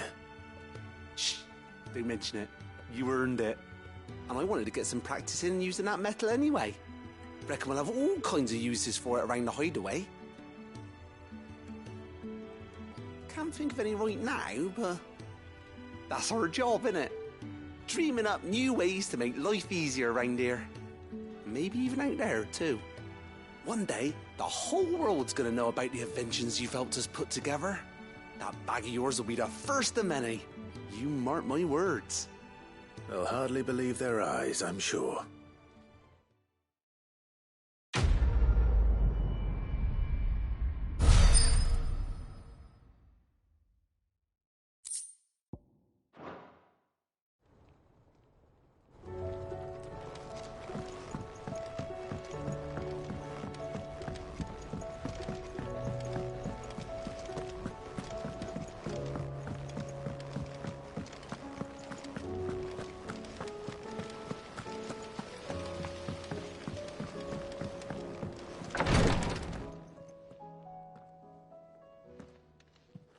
How are you feeling, Joshua? Better than I was. But not nearly as well as you should be. Your cuts and burns may have healed, but your body still bears the burden of every spell cast. And what would you have had me do? It was no ordinary foe we faced. It was the Warden of Darkness. Yet still, it was not enough. The king could have ended me at any moment, but instead chose to toy with me like a curl does a mouse. You underestimate yourself. Oh, it was crystal clear. Only one man established his dominance that day, and that man was Barnabas. I'm sorry, brother. That was ill-spoken. It's just, I have never felt so powerless.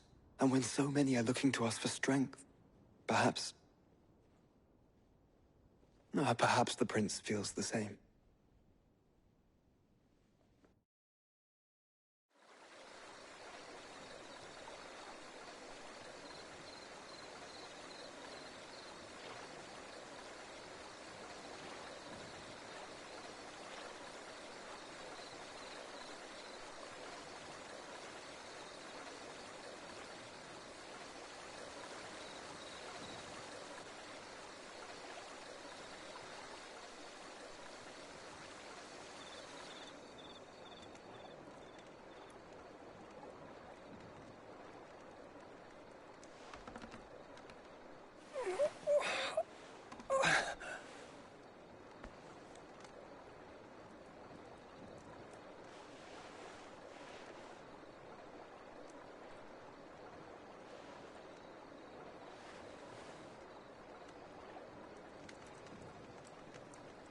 What is this place?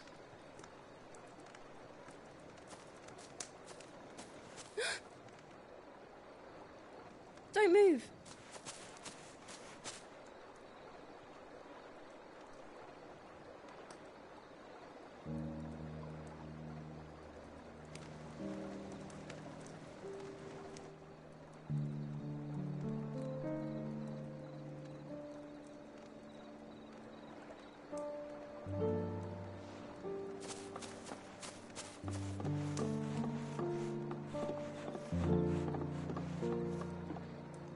Here, it's fresh from the well.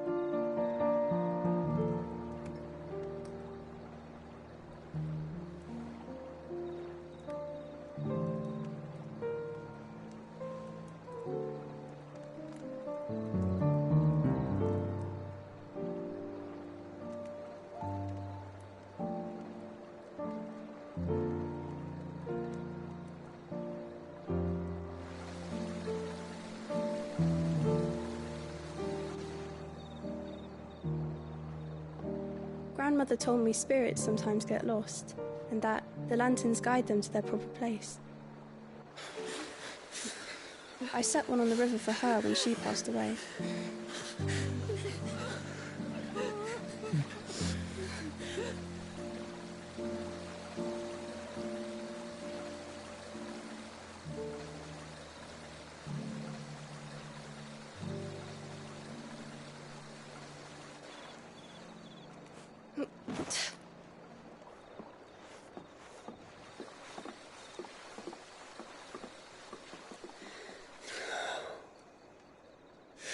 fiend works from the shadows. Was it you who guided my hand then, Ultima? No, not you. This is my doing, my fault, my sin to bear. And for it, I must atone. Your hurts are healing nicely. It was my poultices that saw you well. You make them? And sell them, or try to. Earns me enough for bread, most days. Forgive me.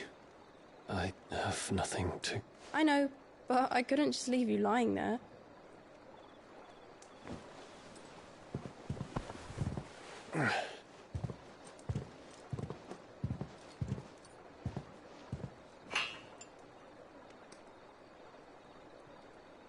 You're going then? Of course. I'm healed. Thanks to you and your poultices. Will you promise to come back and visit?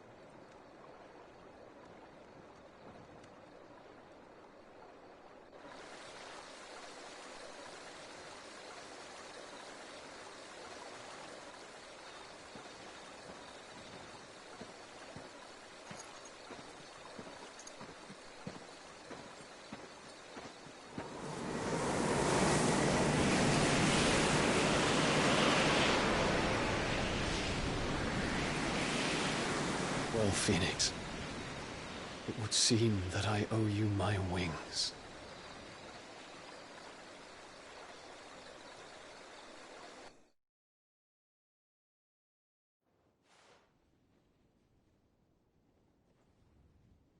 Perhaps he can find an answer. You will be returning to Waloed soon, I gather. I see no reason to wait. Then neither do I.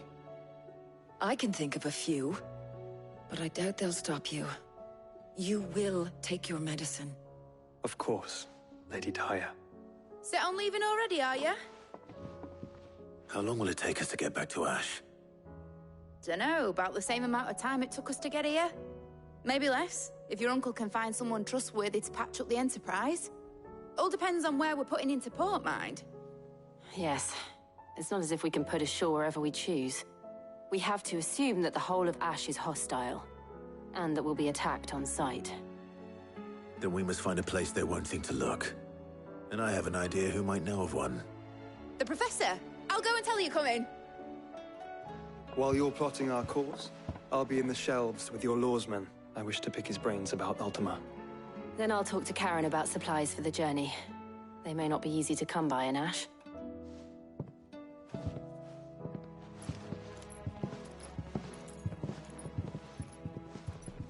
Your brother's body won't take much more of this recklessness. You know that, don't you? I do.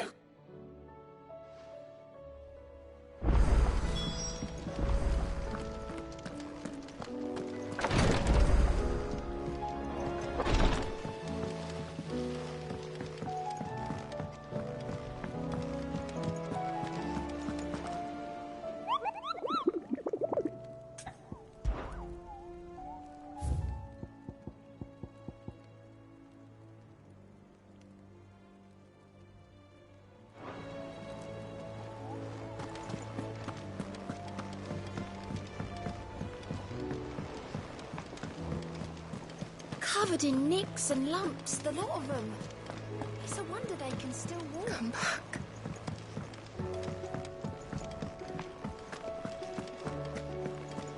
The stew's awfully thin these days. What do you expect?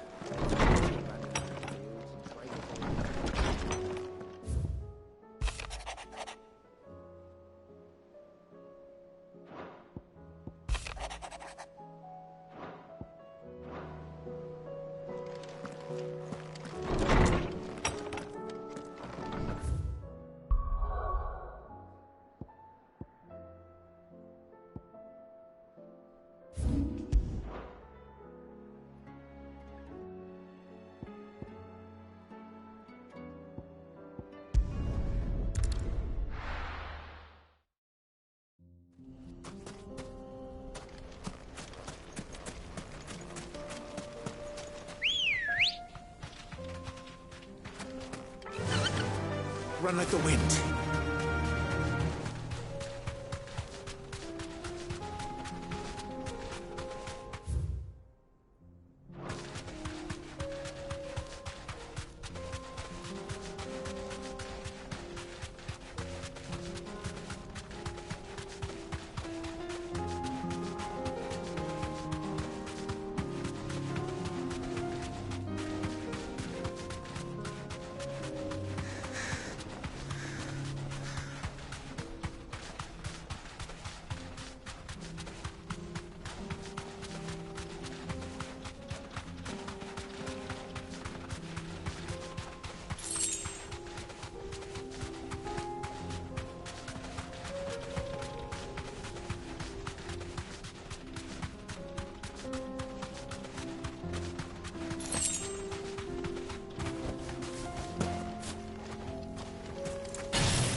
We're not going to outrun this one. Stay close, Tor.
respect on someone your own size.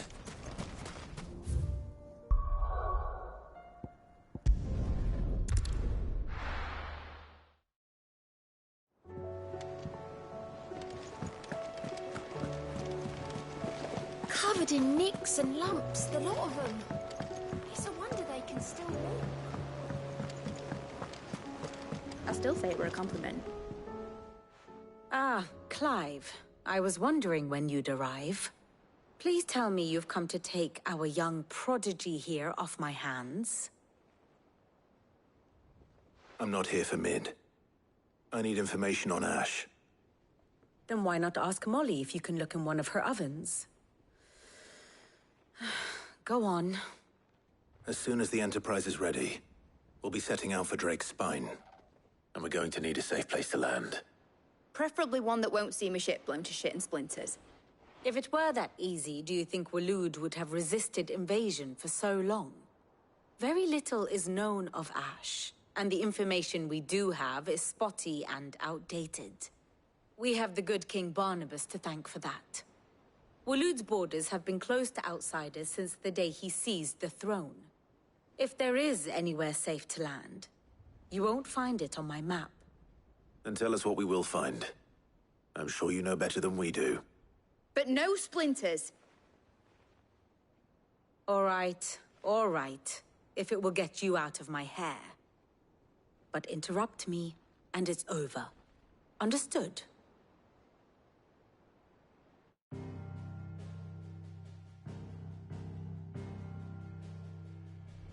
Barnabas Tharm, the one they call the Last King.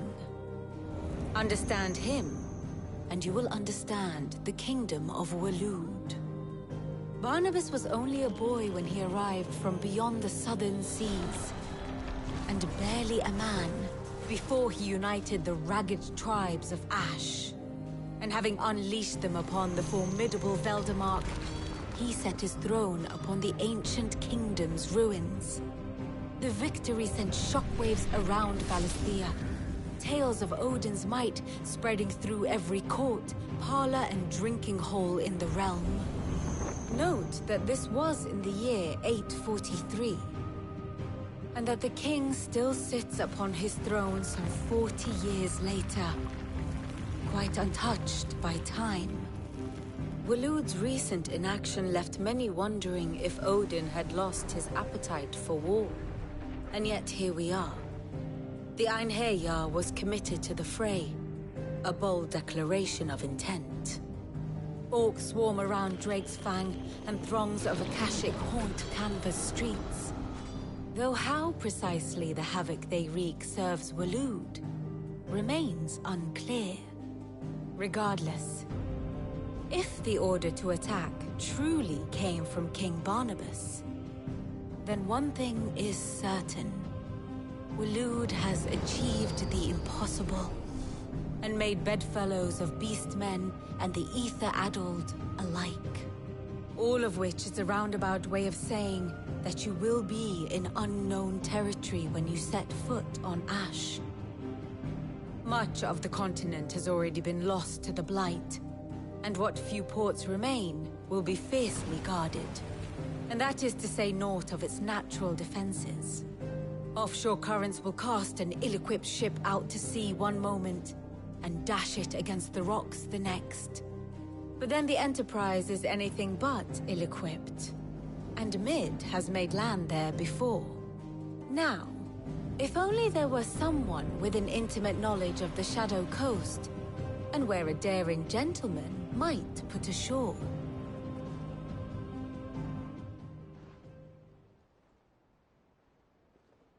You see, Clive, you had the answer all along. Do you think you can get us back to that beach, Mid? Picked you up from it, didn't I? Not that it were easy. The currents were a right bastard. But then, if it wasn't hard, it wouldn't be worth doing, would it? Well said. Thank you, Lady Vivian. If a few morsels of common knowledge and a sprinkling of tavern talk are worthy of your thanks, I wonder what genuine intelligence might earn me. Probably more visits. Mid, I need everyone in the ale hall now. I'll fetch Joshua from the shelves. Aye, aye, Captain.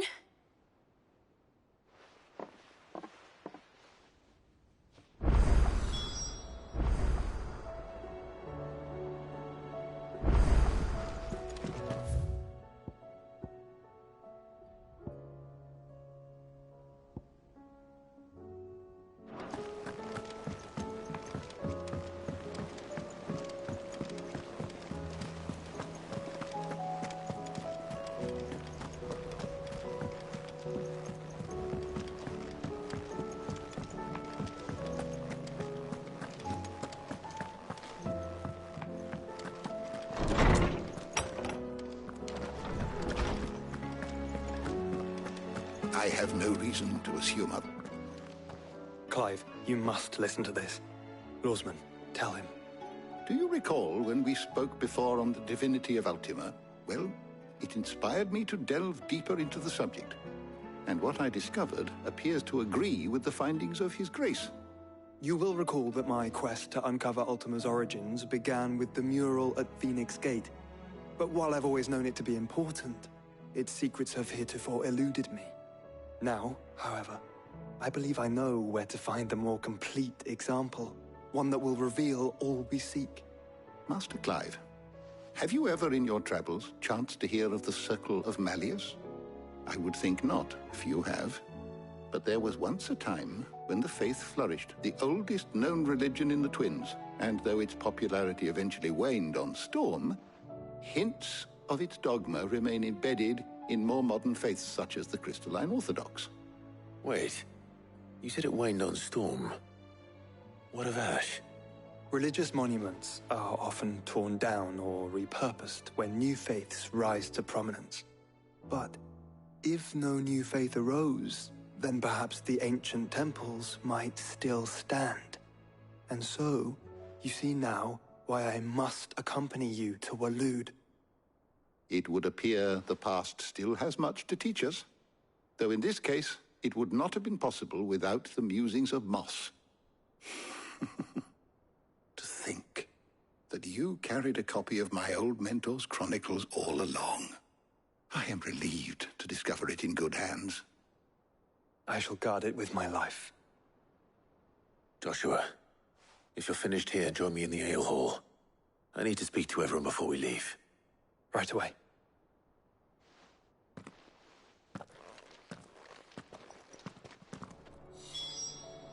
If it please your grace, might I one day... Mid said I could ride the Enterprise next. No, she didn't. She said I could.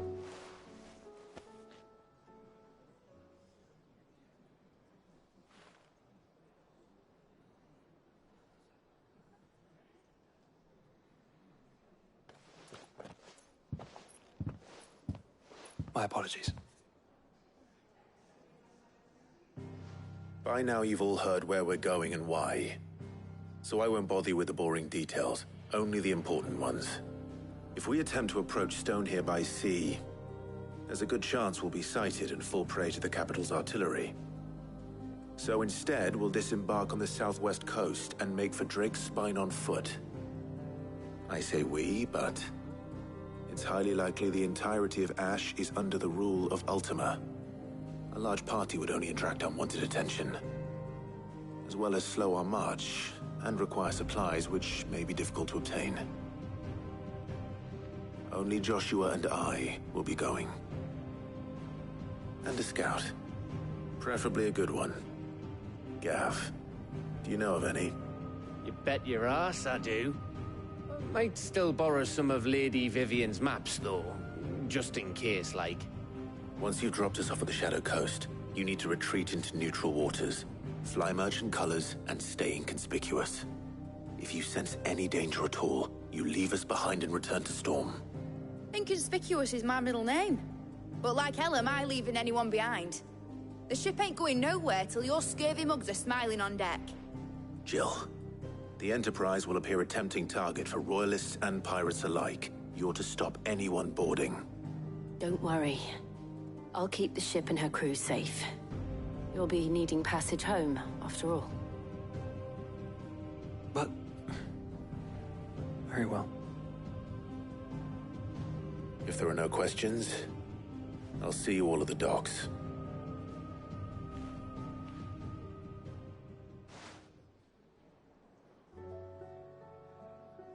Let me know when you're leaving. I want a word before you go. Of course.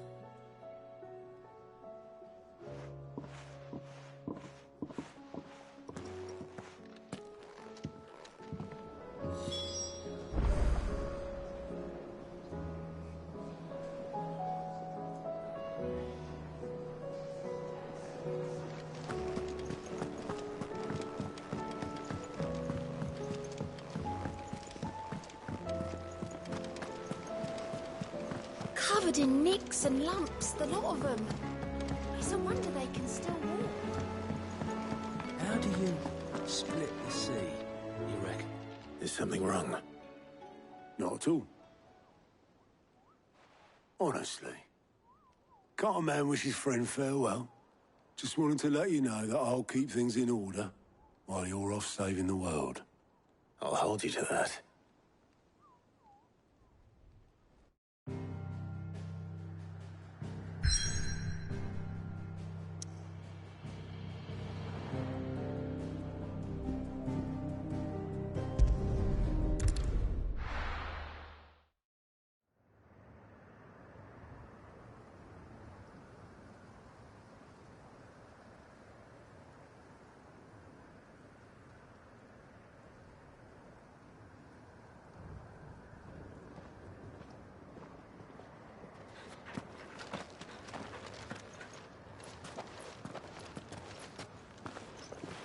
Reckon it'll be a long walk to the capital if we follow the cliffs. I'll scout ahead, see if I can't find us an inland route.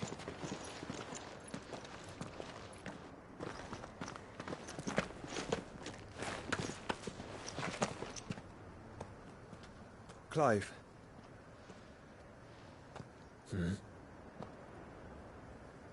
There's something I've been meaning to ask. You took her icon, didn't you?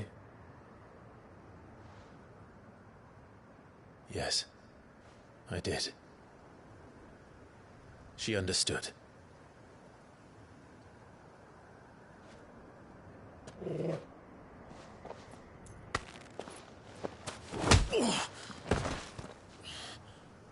Oh, she understood. Understood that you decided to save the world all on your own, and that you'd die without her power. How dare you make her choose? You knew damn well she'd never refuse you. But I will. You can't keep pushing us away, Clive. The world is ours to save, not yours.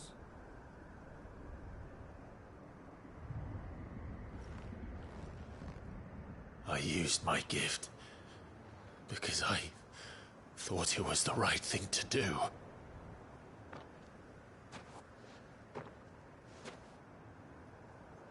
And you truly believe this will save you? Will save us all? I do.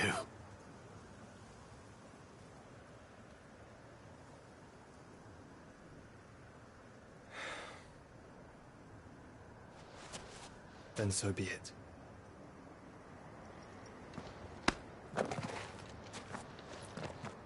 Just don't forget, you're not alone.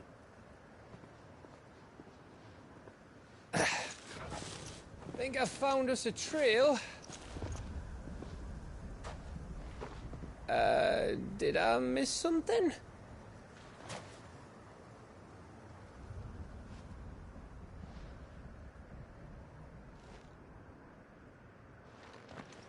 Only that Joshua didn't.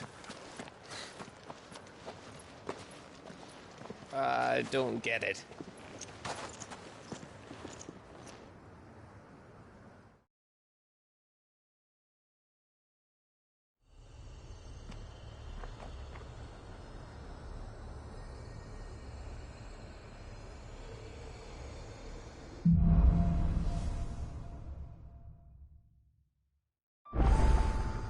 Always wanted to visit Ash. We're in Waluda territory now. Don't expect a warm welcome. Oh, I don't know, Clive. That castle over there looks inviting enough. Shall we sample its inhabitants' hospitality?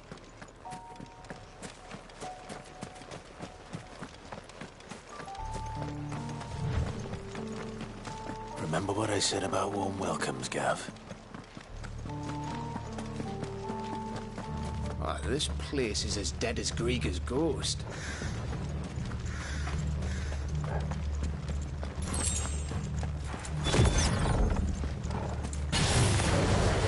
I knew I smelled something.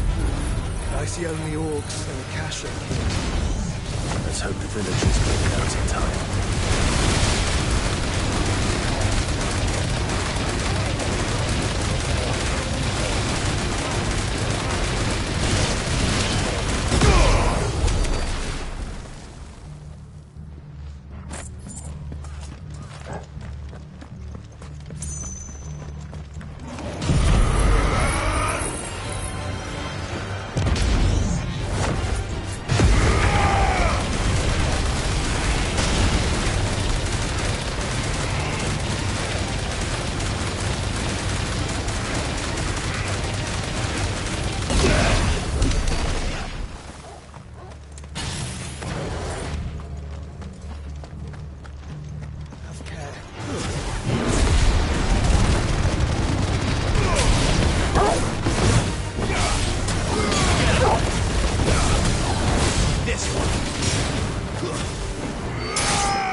All over again. Where the hell are the royalists? Seems you were right about that welcome after all, Clive.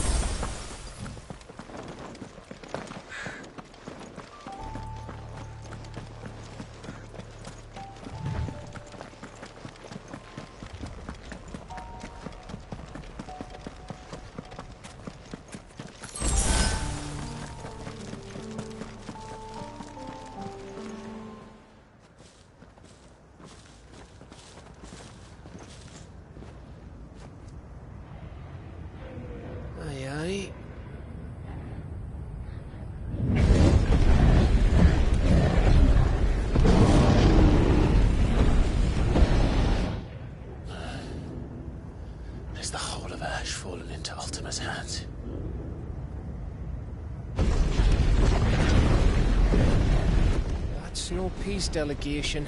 We should send a warning to the others. No. My uncle will have an eye on the coast. I trust he'll find a way to entertain any uninvited guests. Our mark is Drake's Spine, and there's a lot of road between us and it. We press on to Stone here. Aye, you never know.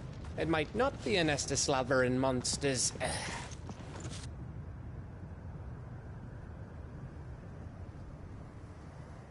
Clive, you must go on ahead without me. This stronghold is as old as Phoenix Gate, perhaps older. It may yet hide Ultima's remaining secrets, and if we are to best him, they must be unearthed. All right. Stay out of trouble. I always do. Mostly.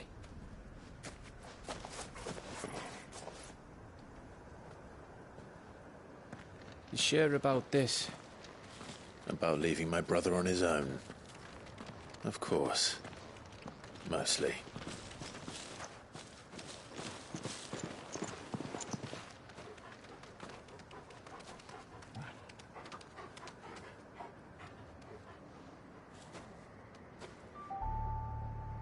Lady Vivian's map is so old, it's hard to tell which way is up. But if I'm right, we're not far from a village called Eastla. Then we make our way there, resupply, and wait for Joshua.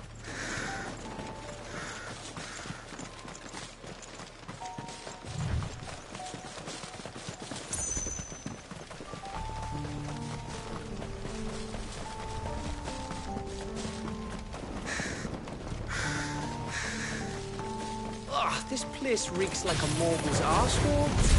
Though I'm guessing it's not the smell that will kill us.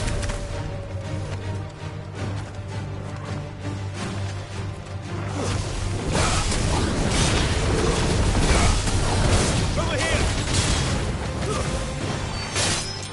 Farewell.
Oh, much breath.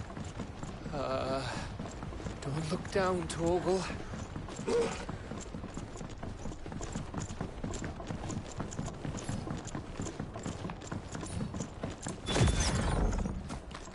That must be Eastla.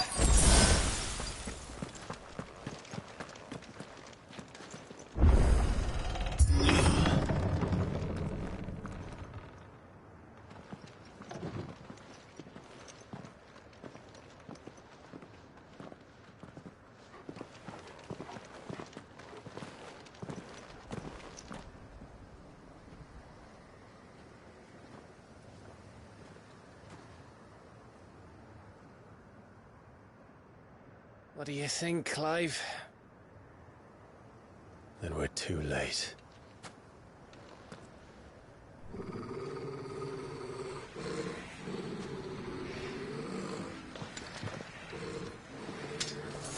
Damn it. They're all turned. There's nothing we can do. I wouldn't say nothing. No quarter gap! No quarter!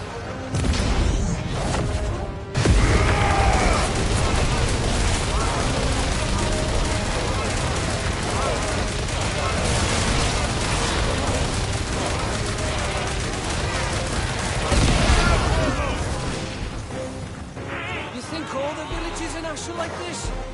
A question for later, Gav.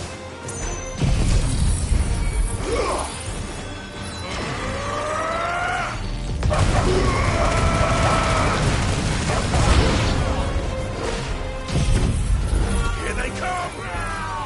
And come, and come, and come.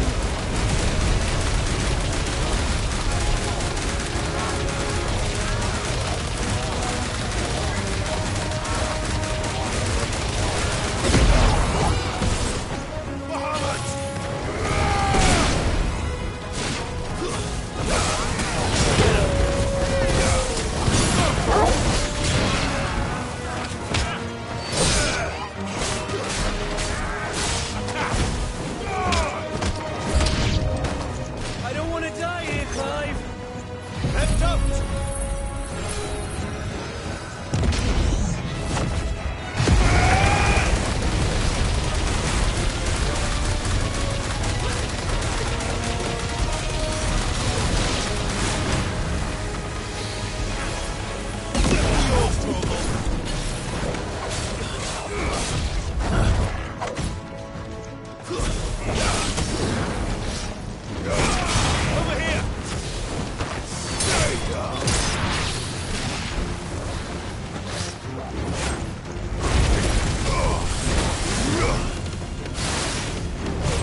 Gav. Gav! Don't tell me there's more of the bastards. Oh, fuck.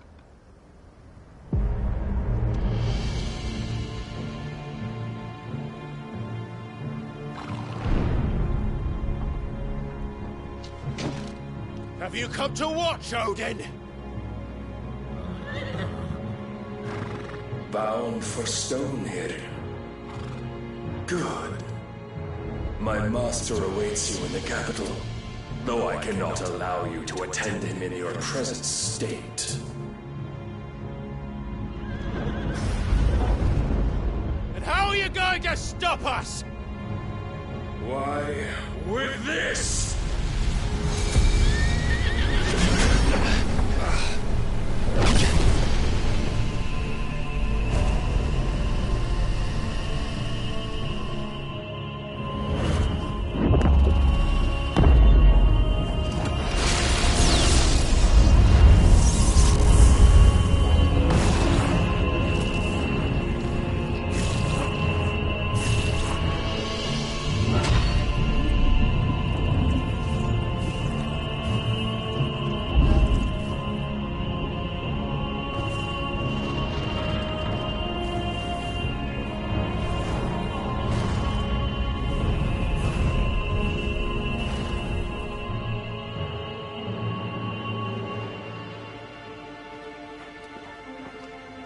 What did you do?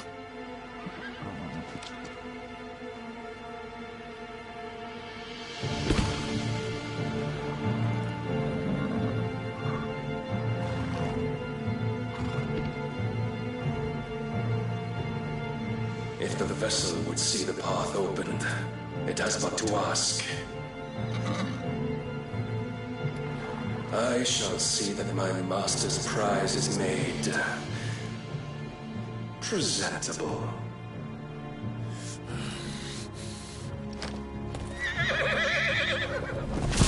Shit!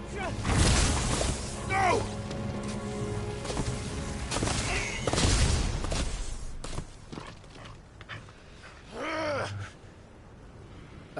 Clive? Would you mind telling me what the fuck just happened?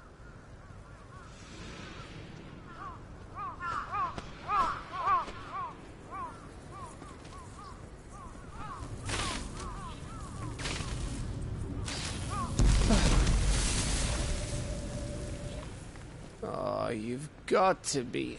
How are we supposed to get through that? We seek an audience with the king. If His Majesty wants me to come and ask him, then that is exactly what I'll do. Before you go practicing your petition, we don't even know where the fucker went. How about we cool our heads and think this through, eh?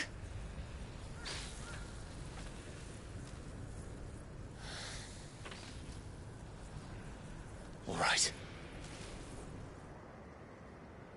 Maybe there's something here we can use.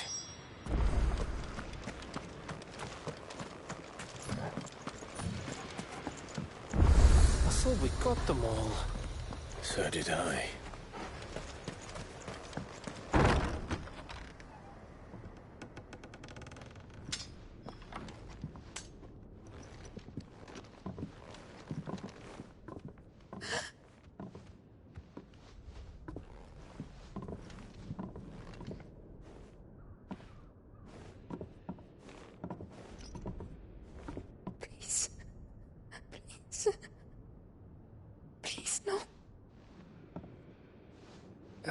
Miss. Whoa. Easy. Easy. We're not turned, all right?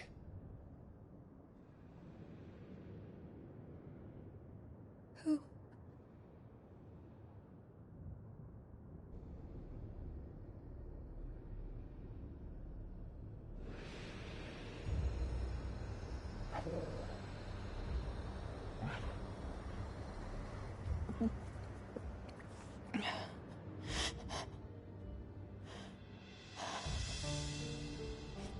My thanks, kind travelers.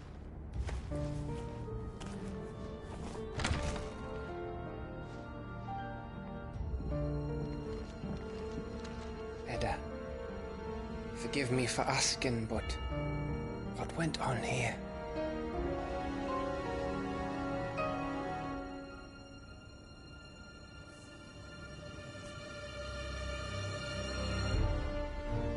It all started when the skies changed. The elders said it was the Arche. One by one, people went mad. Minds taken by the ether. Till only I remained. By then, I was too far along to run. And then the nights came. And I didn't know what to do.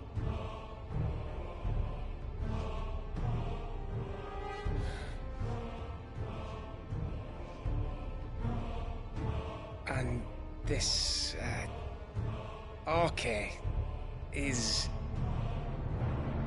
Just a story. Something our grandparents told us when we misbehaved. About how the heavens would grow dark before the land took her last breath. The end of the world. You said the others went mad. But where did they go?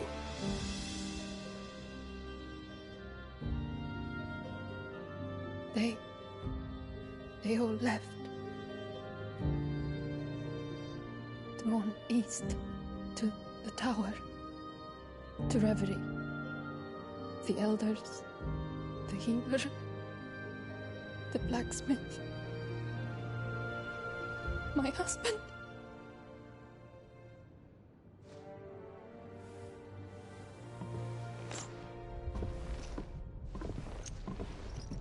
You thinking he did this? Of course.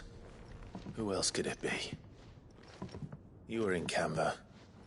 You saw what he did to the people. But then what about her? How come her nut hasn't cracked? The baby, perhaps? Could be protecting her from the ether. I can't think of any other explanation. You mean... it's a bearer? It won't matter what it is once Ultima's magic takes hold. Time's running out.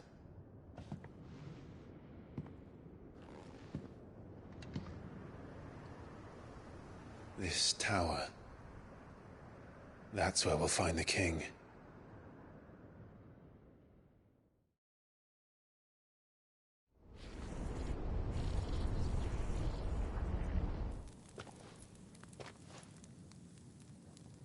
I knew it.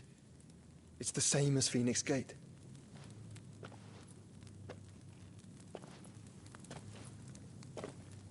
Which means at the end of these stairs should be...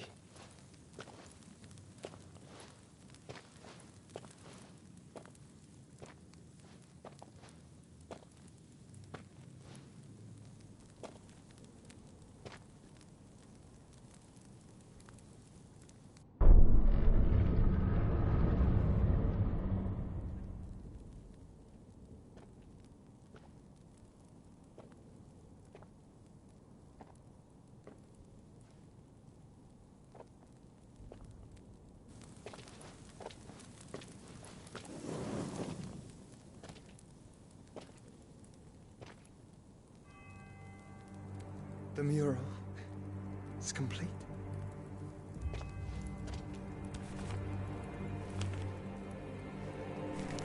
Ultima and this vessel, Ifrit. Garuda, Ramu, Shiva, Titan, Bahamut, Odin. Even Leviathan the Lost is here. But where is the Phoenix?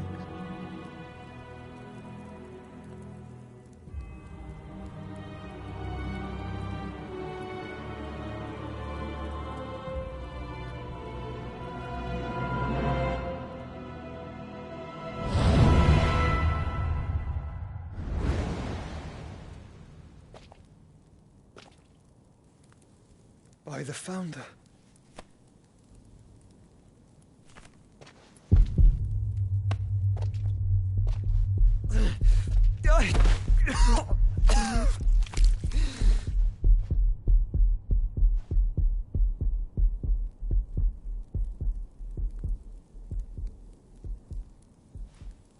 So that's what you want, isn't it, Ultima?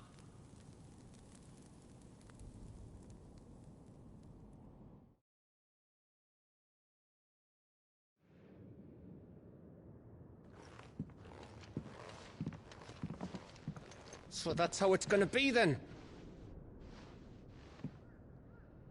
I'm not asking, Gav. I need you to stay with Edda. What? I must do this alone. If I don't return, you're to find Joshua and make for the Enterprise. Understood? Aye.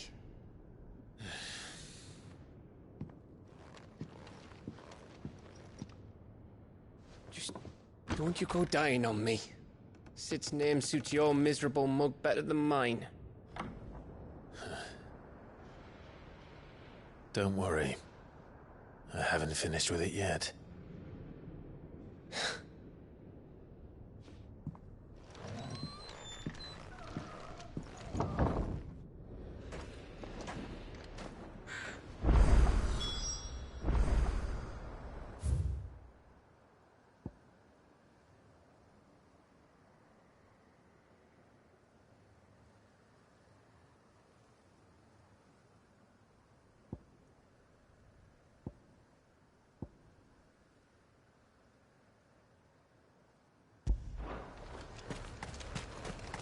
If Barnabas is controlling the Akashic, then wherever he goes, they'll follow. And so will I.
This is it, boy.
I've come for you, Barnabas.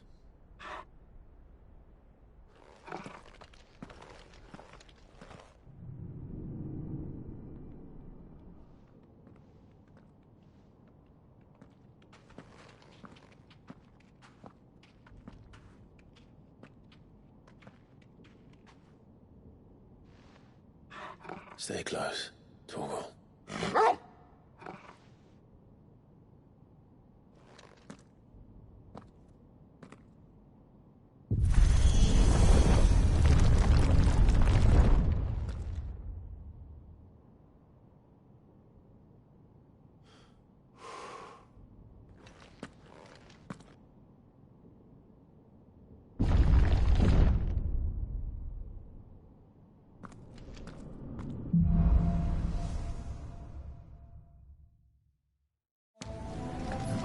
Tower. It's alive.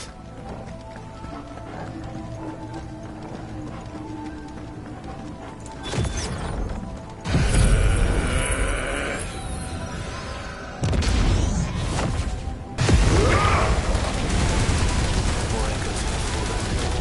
They seem to feed on ether. There shouldn't be any here.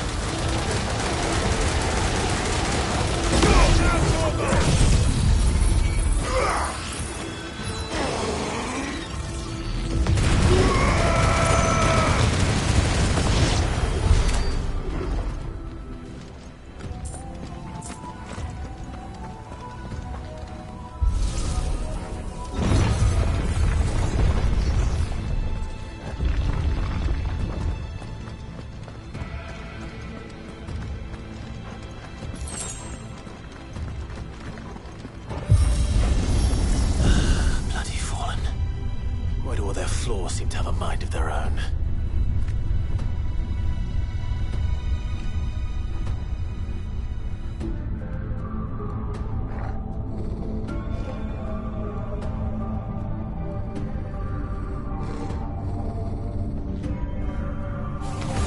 Don't get surrounded.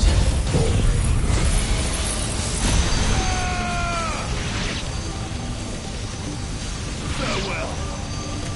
All yours, Torgal.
If I were Barnabas, where would I be?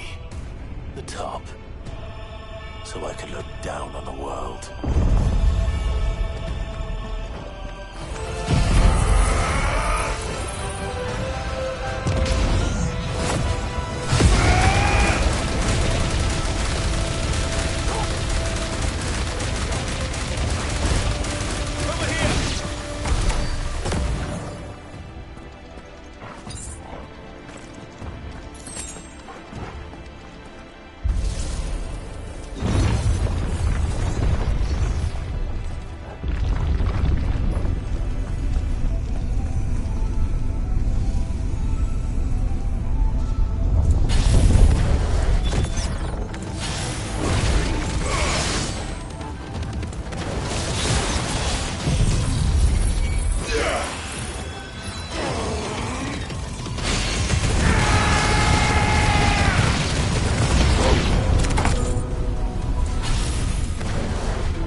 was that thing? Hopefully there aren't any more.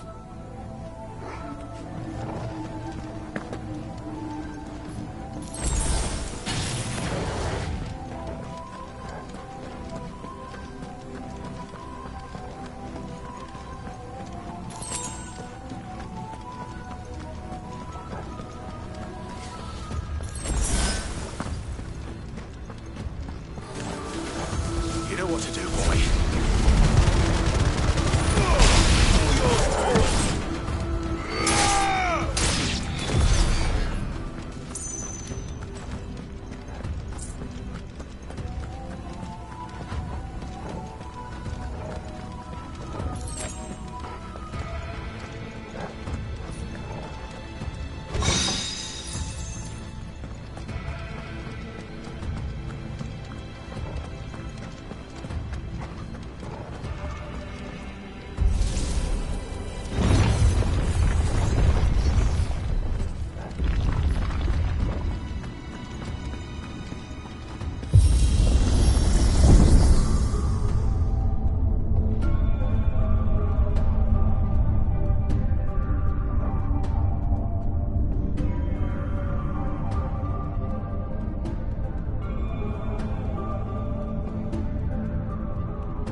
almost there.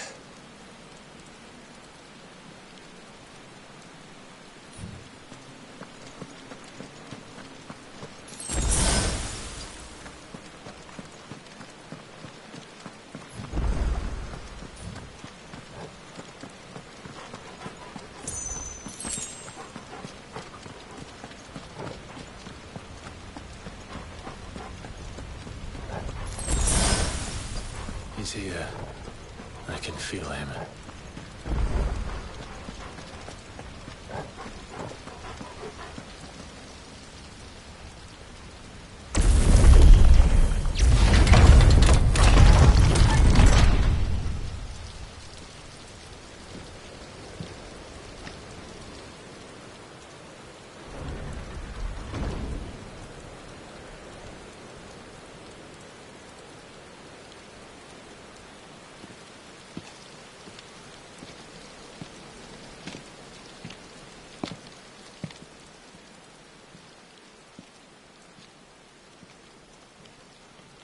Why? The blade must ever feed if her edge is to remain keen. Watcher. What care you for these worthless creatures? They are nothing. Weak from the moment of their conception, ever longing for power not theirs to command, they turn unfailingly upon themselves. Like sheep, they roam in filthy flocks, eager to trample those few gifted a fleece of gold. Or that they might feel contentment with their pitiful existence. Prejudice and persecution, severance and strife, every earthly wrong springs from the malice in men's hearts. Malice born of the pain and suffering that is free will. Its corruption is gnawed at your being from the very moment of your birth. You're wrong. It is no corruption. It is who I am. Every choice I make, right or wrong, gives me reason to carry on. And carry on I shall. Not as a puppet, but as a man. Which are you?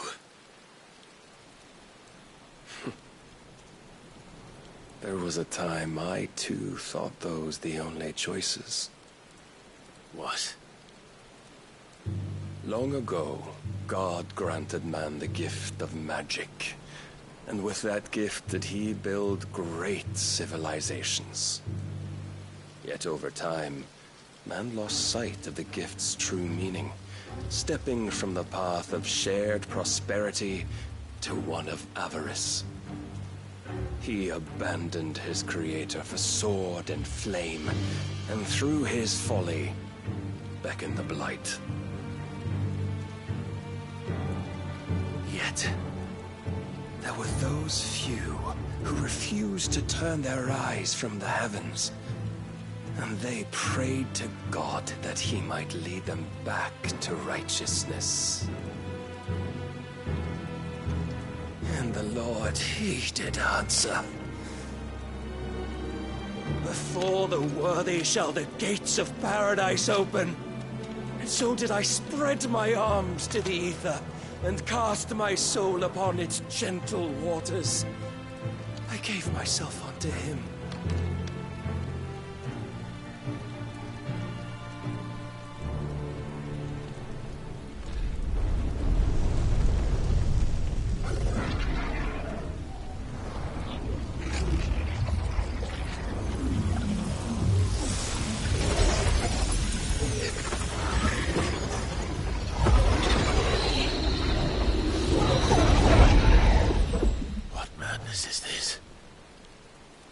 My worth proven, the Lord charged me thus.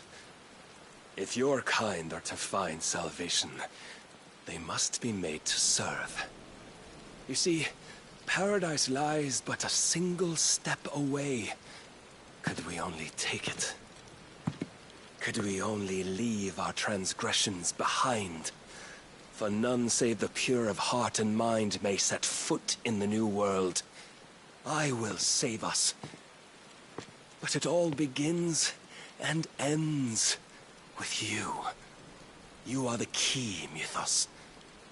And with this humble offering, shall I prove my faith once more. So you forsook your kingdom. You forsook yourself to serve. Tell me, how is that living?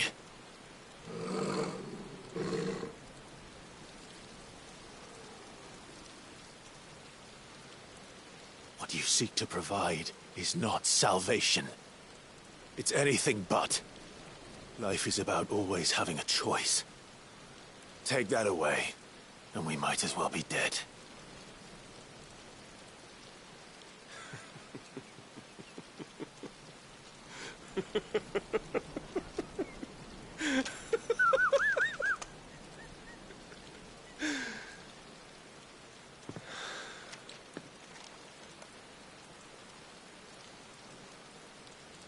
Very well. Come then. Show us the strength of your will. It's not the strength of my will that should worry you, but the weakness of yours.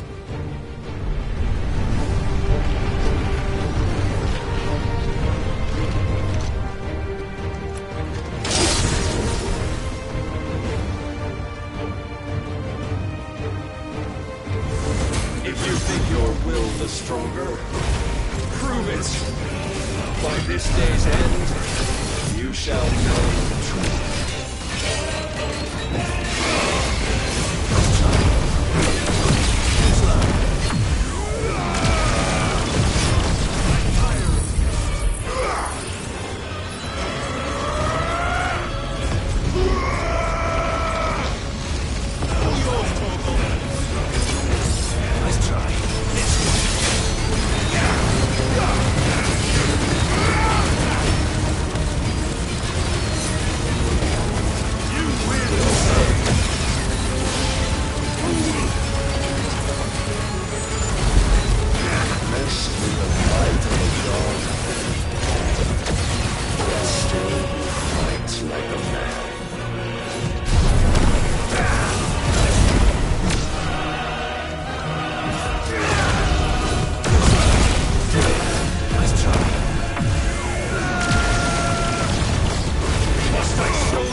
chose you to serve as his vessel, and you cling to this foolish notion of hope when there is none.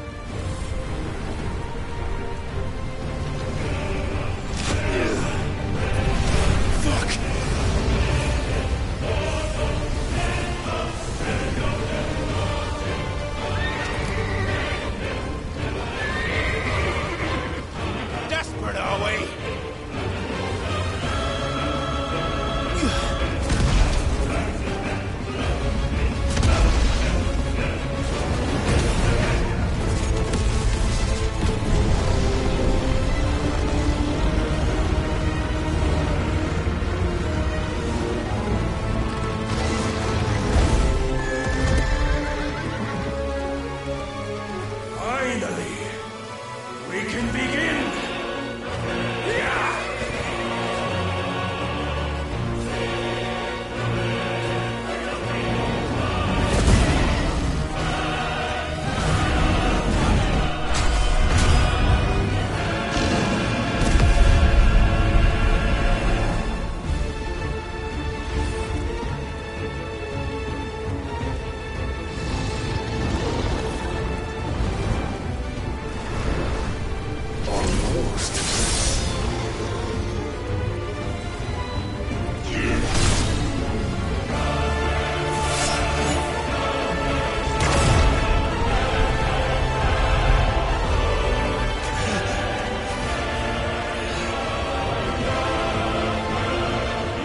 Shown the path.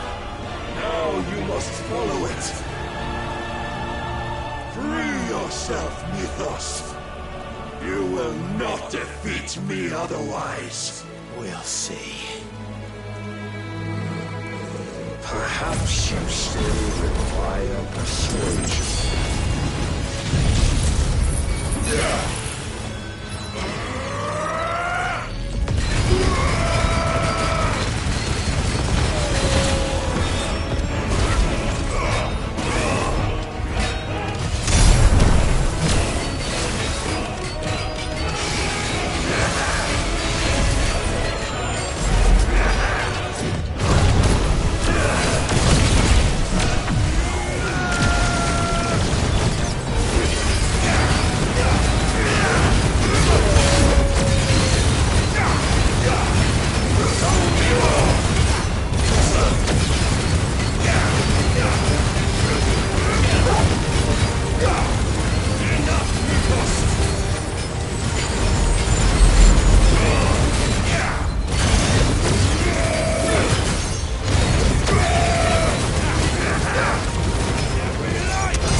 Defeated.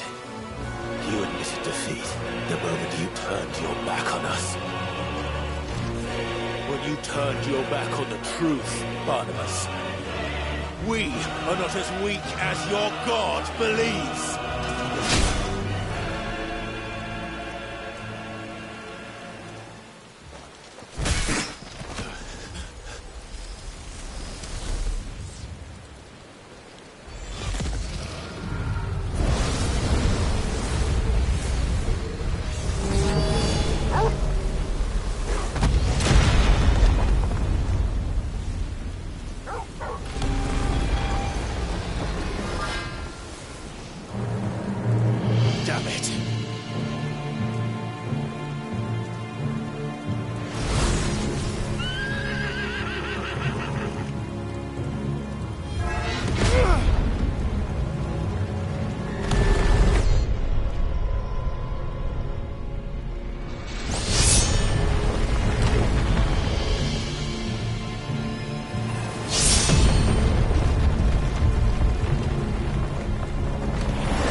your weakness.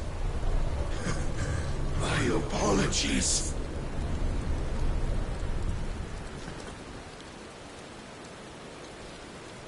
You are not the fool I took you for. And so it ends. No!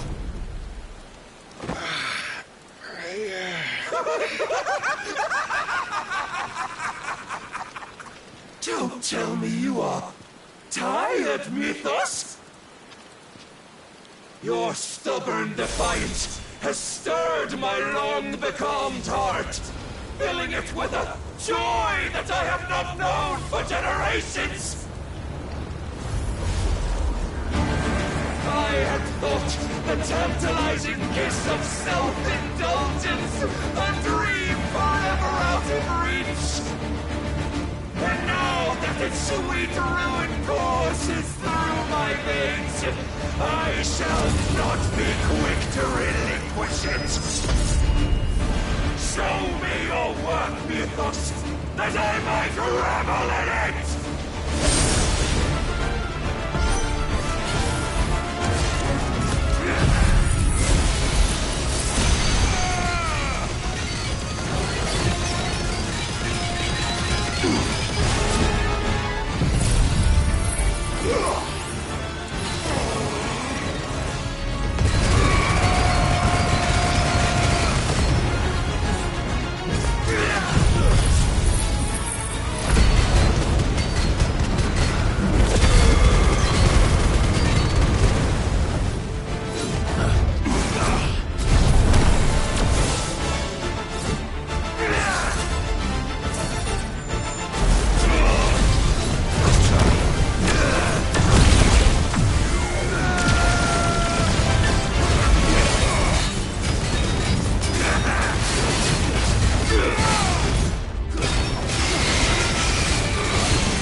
Salvation is come! Rejoice as our souls are granted peace unending! How do you know this day will come? What proof have you?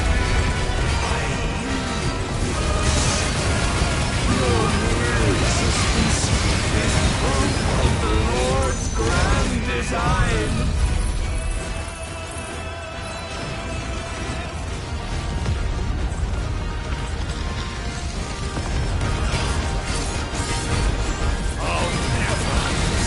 Your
It soars as it did the day I won Ash.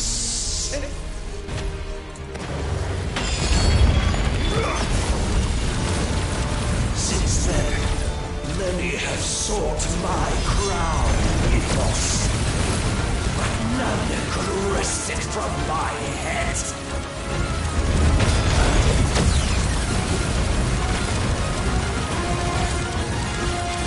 Come! Have you the strength?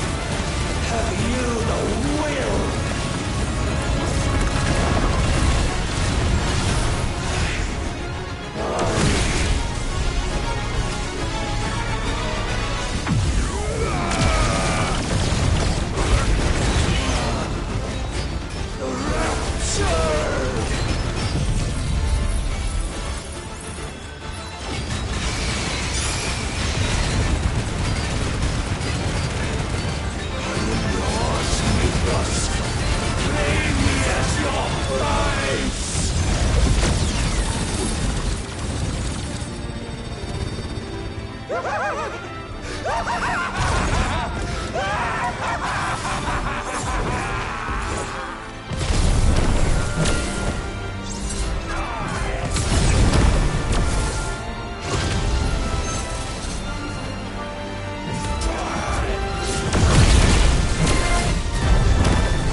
Is at an end. And we both know the truth. It is I who stand victorious. My will that prevailed. Your will? No. It was his. Clive Rossfield.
Perhaps there is strength in will. Would that I had not relinquished my own.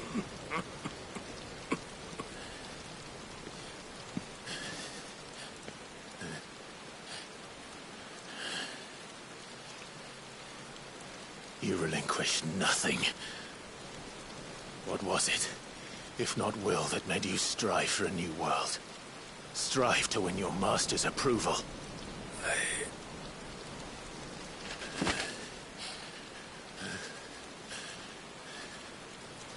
You were shown a fantasy, and you chose to believe it. But you were wrong. There is no world, but the one we live in. And that world is worth saving. Even if it means killing a god.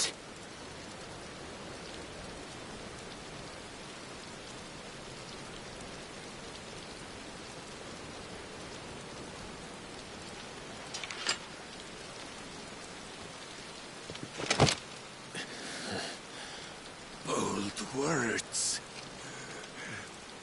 From one who has served the Lord so well. This is pointless.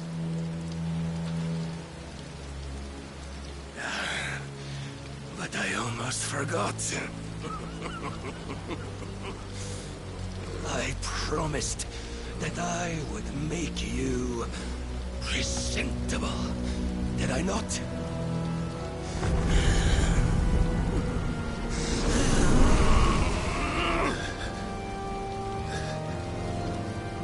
We shall fulfill our destinies, just as the Lord's Mother Crystals have fulfilled theirs. Come, Clive Rossfield. Take what is rightfully yours. Become one with God. No.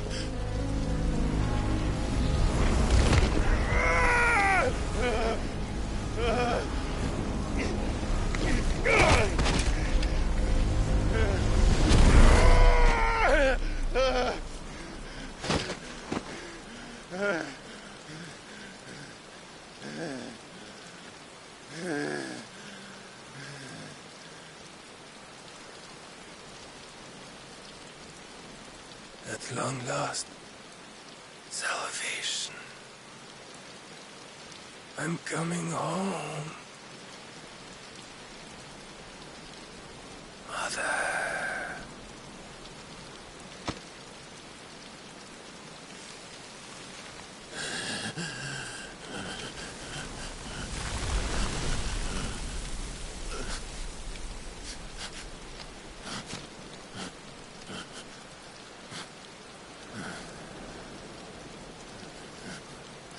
Tell me, how does it feel? Show yourself! Face me! How does it feel to consume your rival's strength, to gorge yourself on their beam, to edge step by trembling step ever closer to the divine? With or without a will, you are still but a vessel, our vessel. Behold, how your body shudders in anticipation of its fate.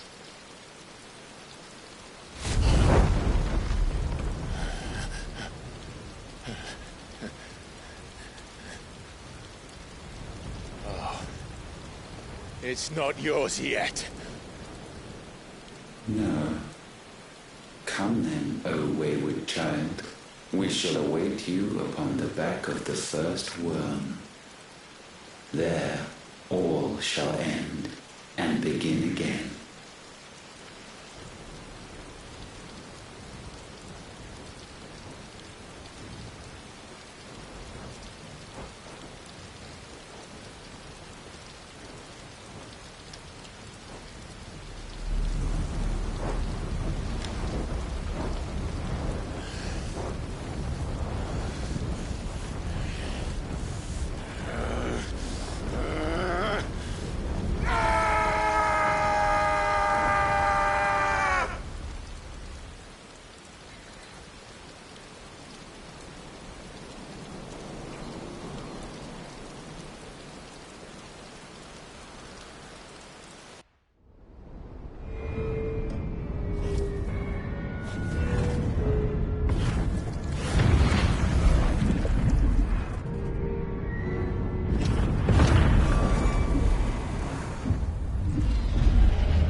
Since when was Eugen Hamel one to hide when there was a fight to be had? Since they stripped me of my rank and banished me from the battlefield. Now I'm stuck wiping the backsides of this one while the city burns and my right tails off with a man half my age! And then you turn up! What the hell are you doing here anyway?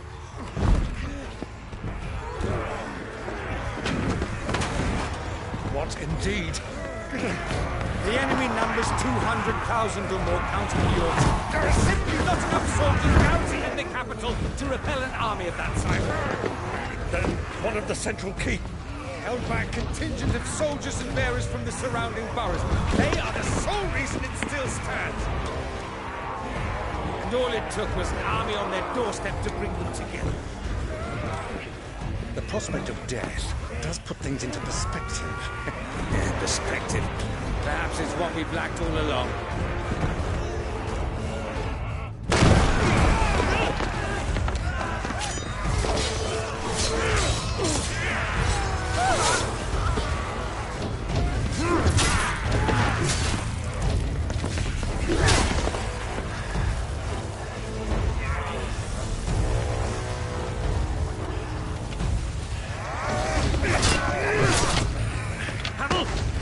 Lend me some of your best men, preferably all of them. My best men? Does it look like I'm anymore? I admit this might not be the most convenient time, but my nephew's in trouble, and I may have already promised him royal. Your nephew, the outlaw? Never! My soldiers have better things to do than die for nothing. Then you and he are of the same mind. Clive fights for the opposite. He fights for a world in which we shouldn't have to live and die for nothing. And he fights today to give us all a chance of a better tomorrow. Be that as it may, a handful of men cannot stand against the kingdom.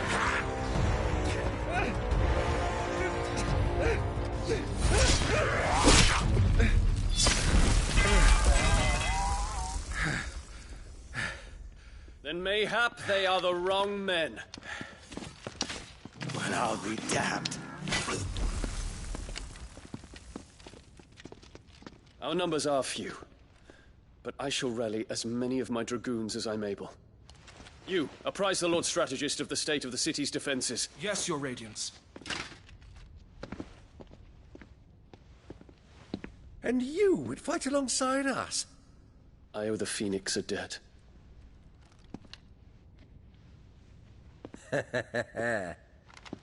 Does this vouch for my nephews? Aye, but I still have my doubts about you. Which we can discuss later. Indeed.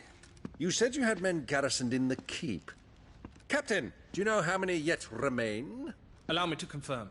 Commander? Whatever their number, Randalar will be needing Gather the them bodies all. and build a pyre in the courtyard. Quickly. Terence. My lord.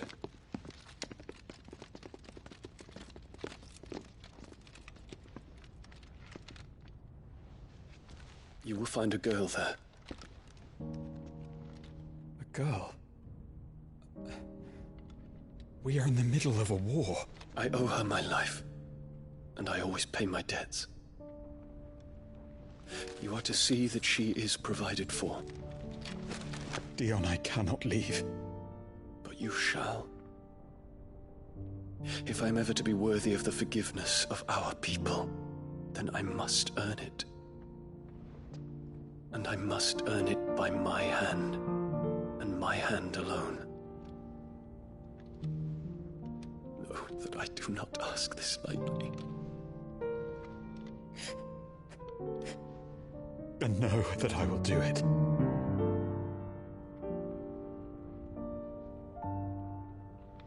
Farewell, Terence.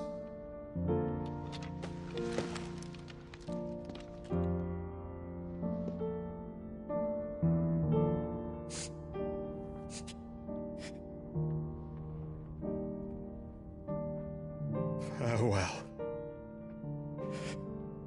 my prince.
Clive! Thank fuck.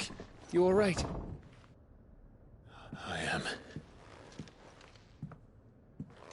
But I'm a damn sight better for seeing you, Joshua. And Barnabas. The king is dead.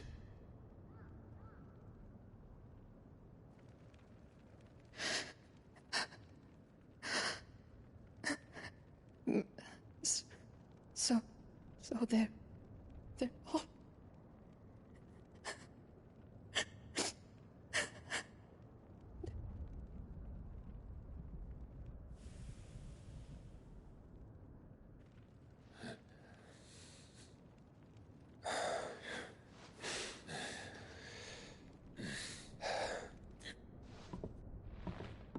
They are, but so is their killer.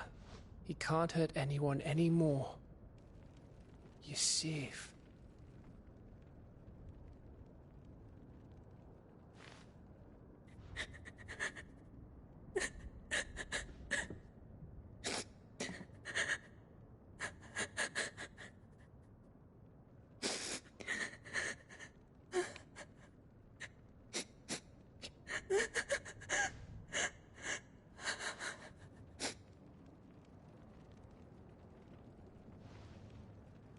Gav, we need to talk.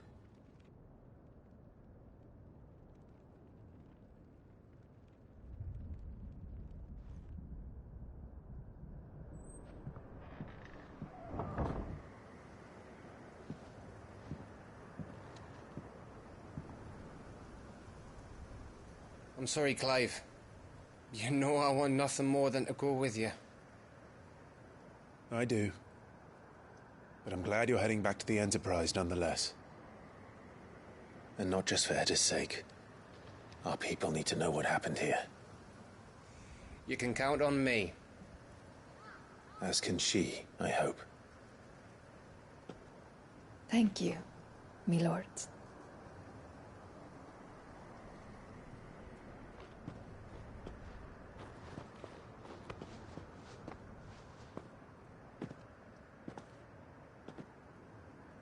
Do you think that was wise?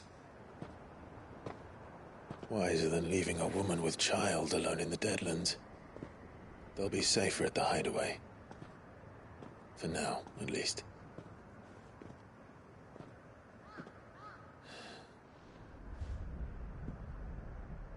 This land is overrun with Akashic.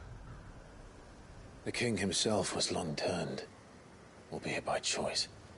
All to serve Ultima, in his damnable quest to forge the perfect vessel. The chaos Barnabas wreaked upon nation after nation. How many were killed for this? He didn't consider it killing. Or a mercy of sorts. A way to end their suffering. He truly wanted to save mankind, and ultimately use that. As he uses us. But why us? What are we? What are we? We are dominance. That is our fate. But that doesn't mean we have to accept it, which is why we fight. For the right to deny it. Is that not so? It is. For our sins.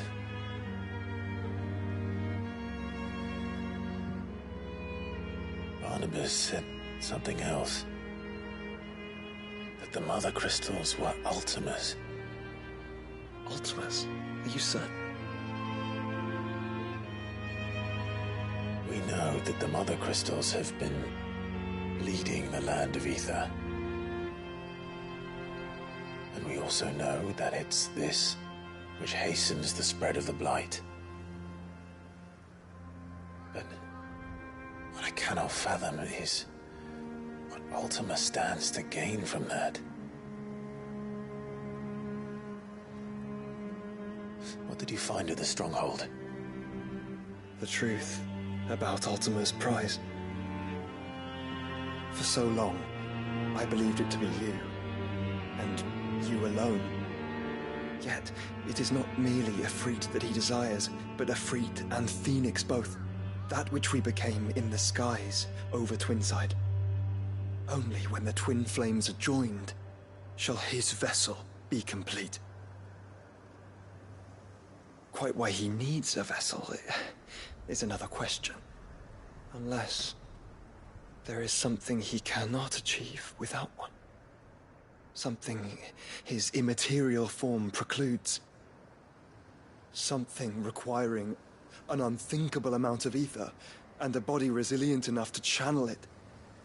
If I did not know better, brother, I would think that he meant to cast a spell. A spell 1,000 years in the making. A spell to end all spells. And he cannot do it without us. Nor without the Mother Crystals. But if we destroy them all, we will stop not only the Blight, but Ultima as well.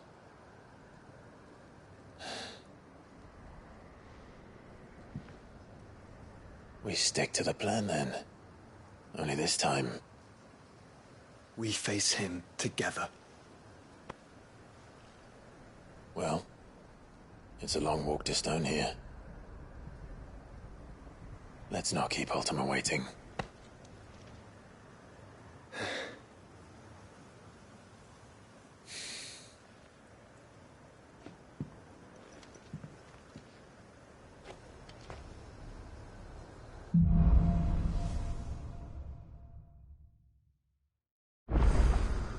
When Barnabas fell, his magic died with him. The road to Stone here is barred to us no longer.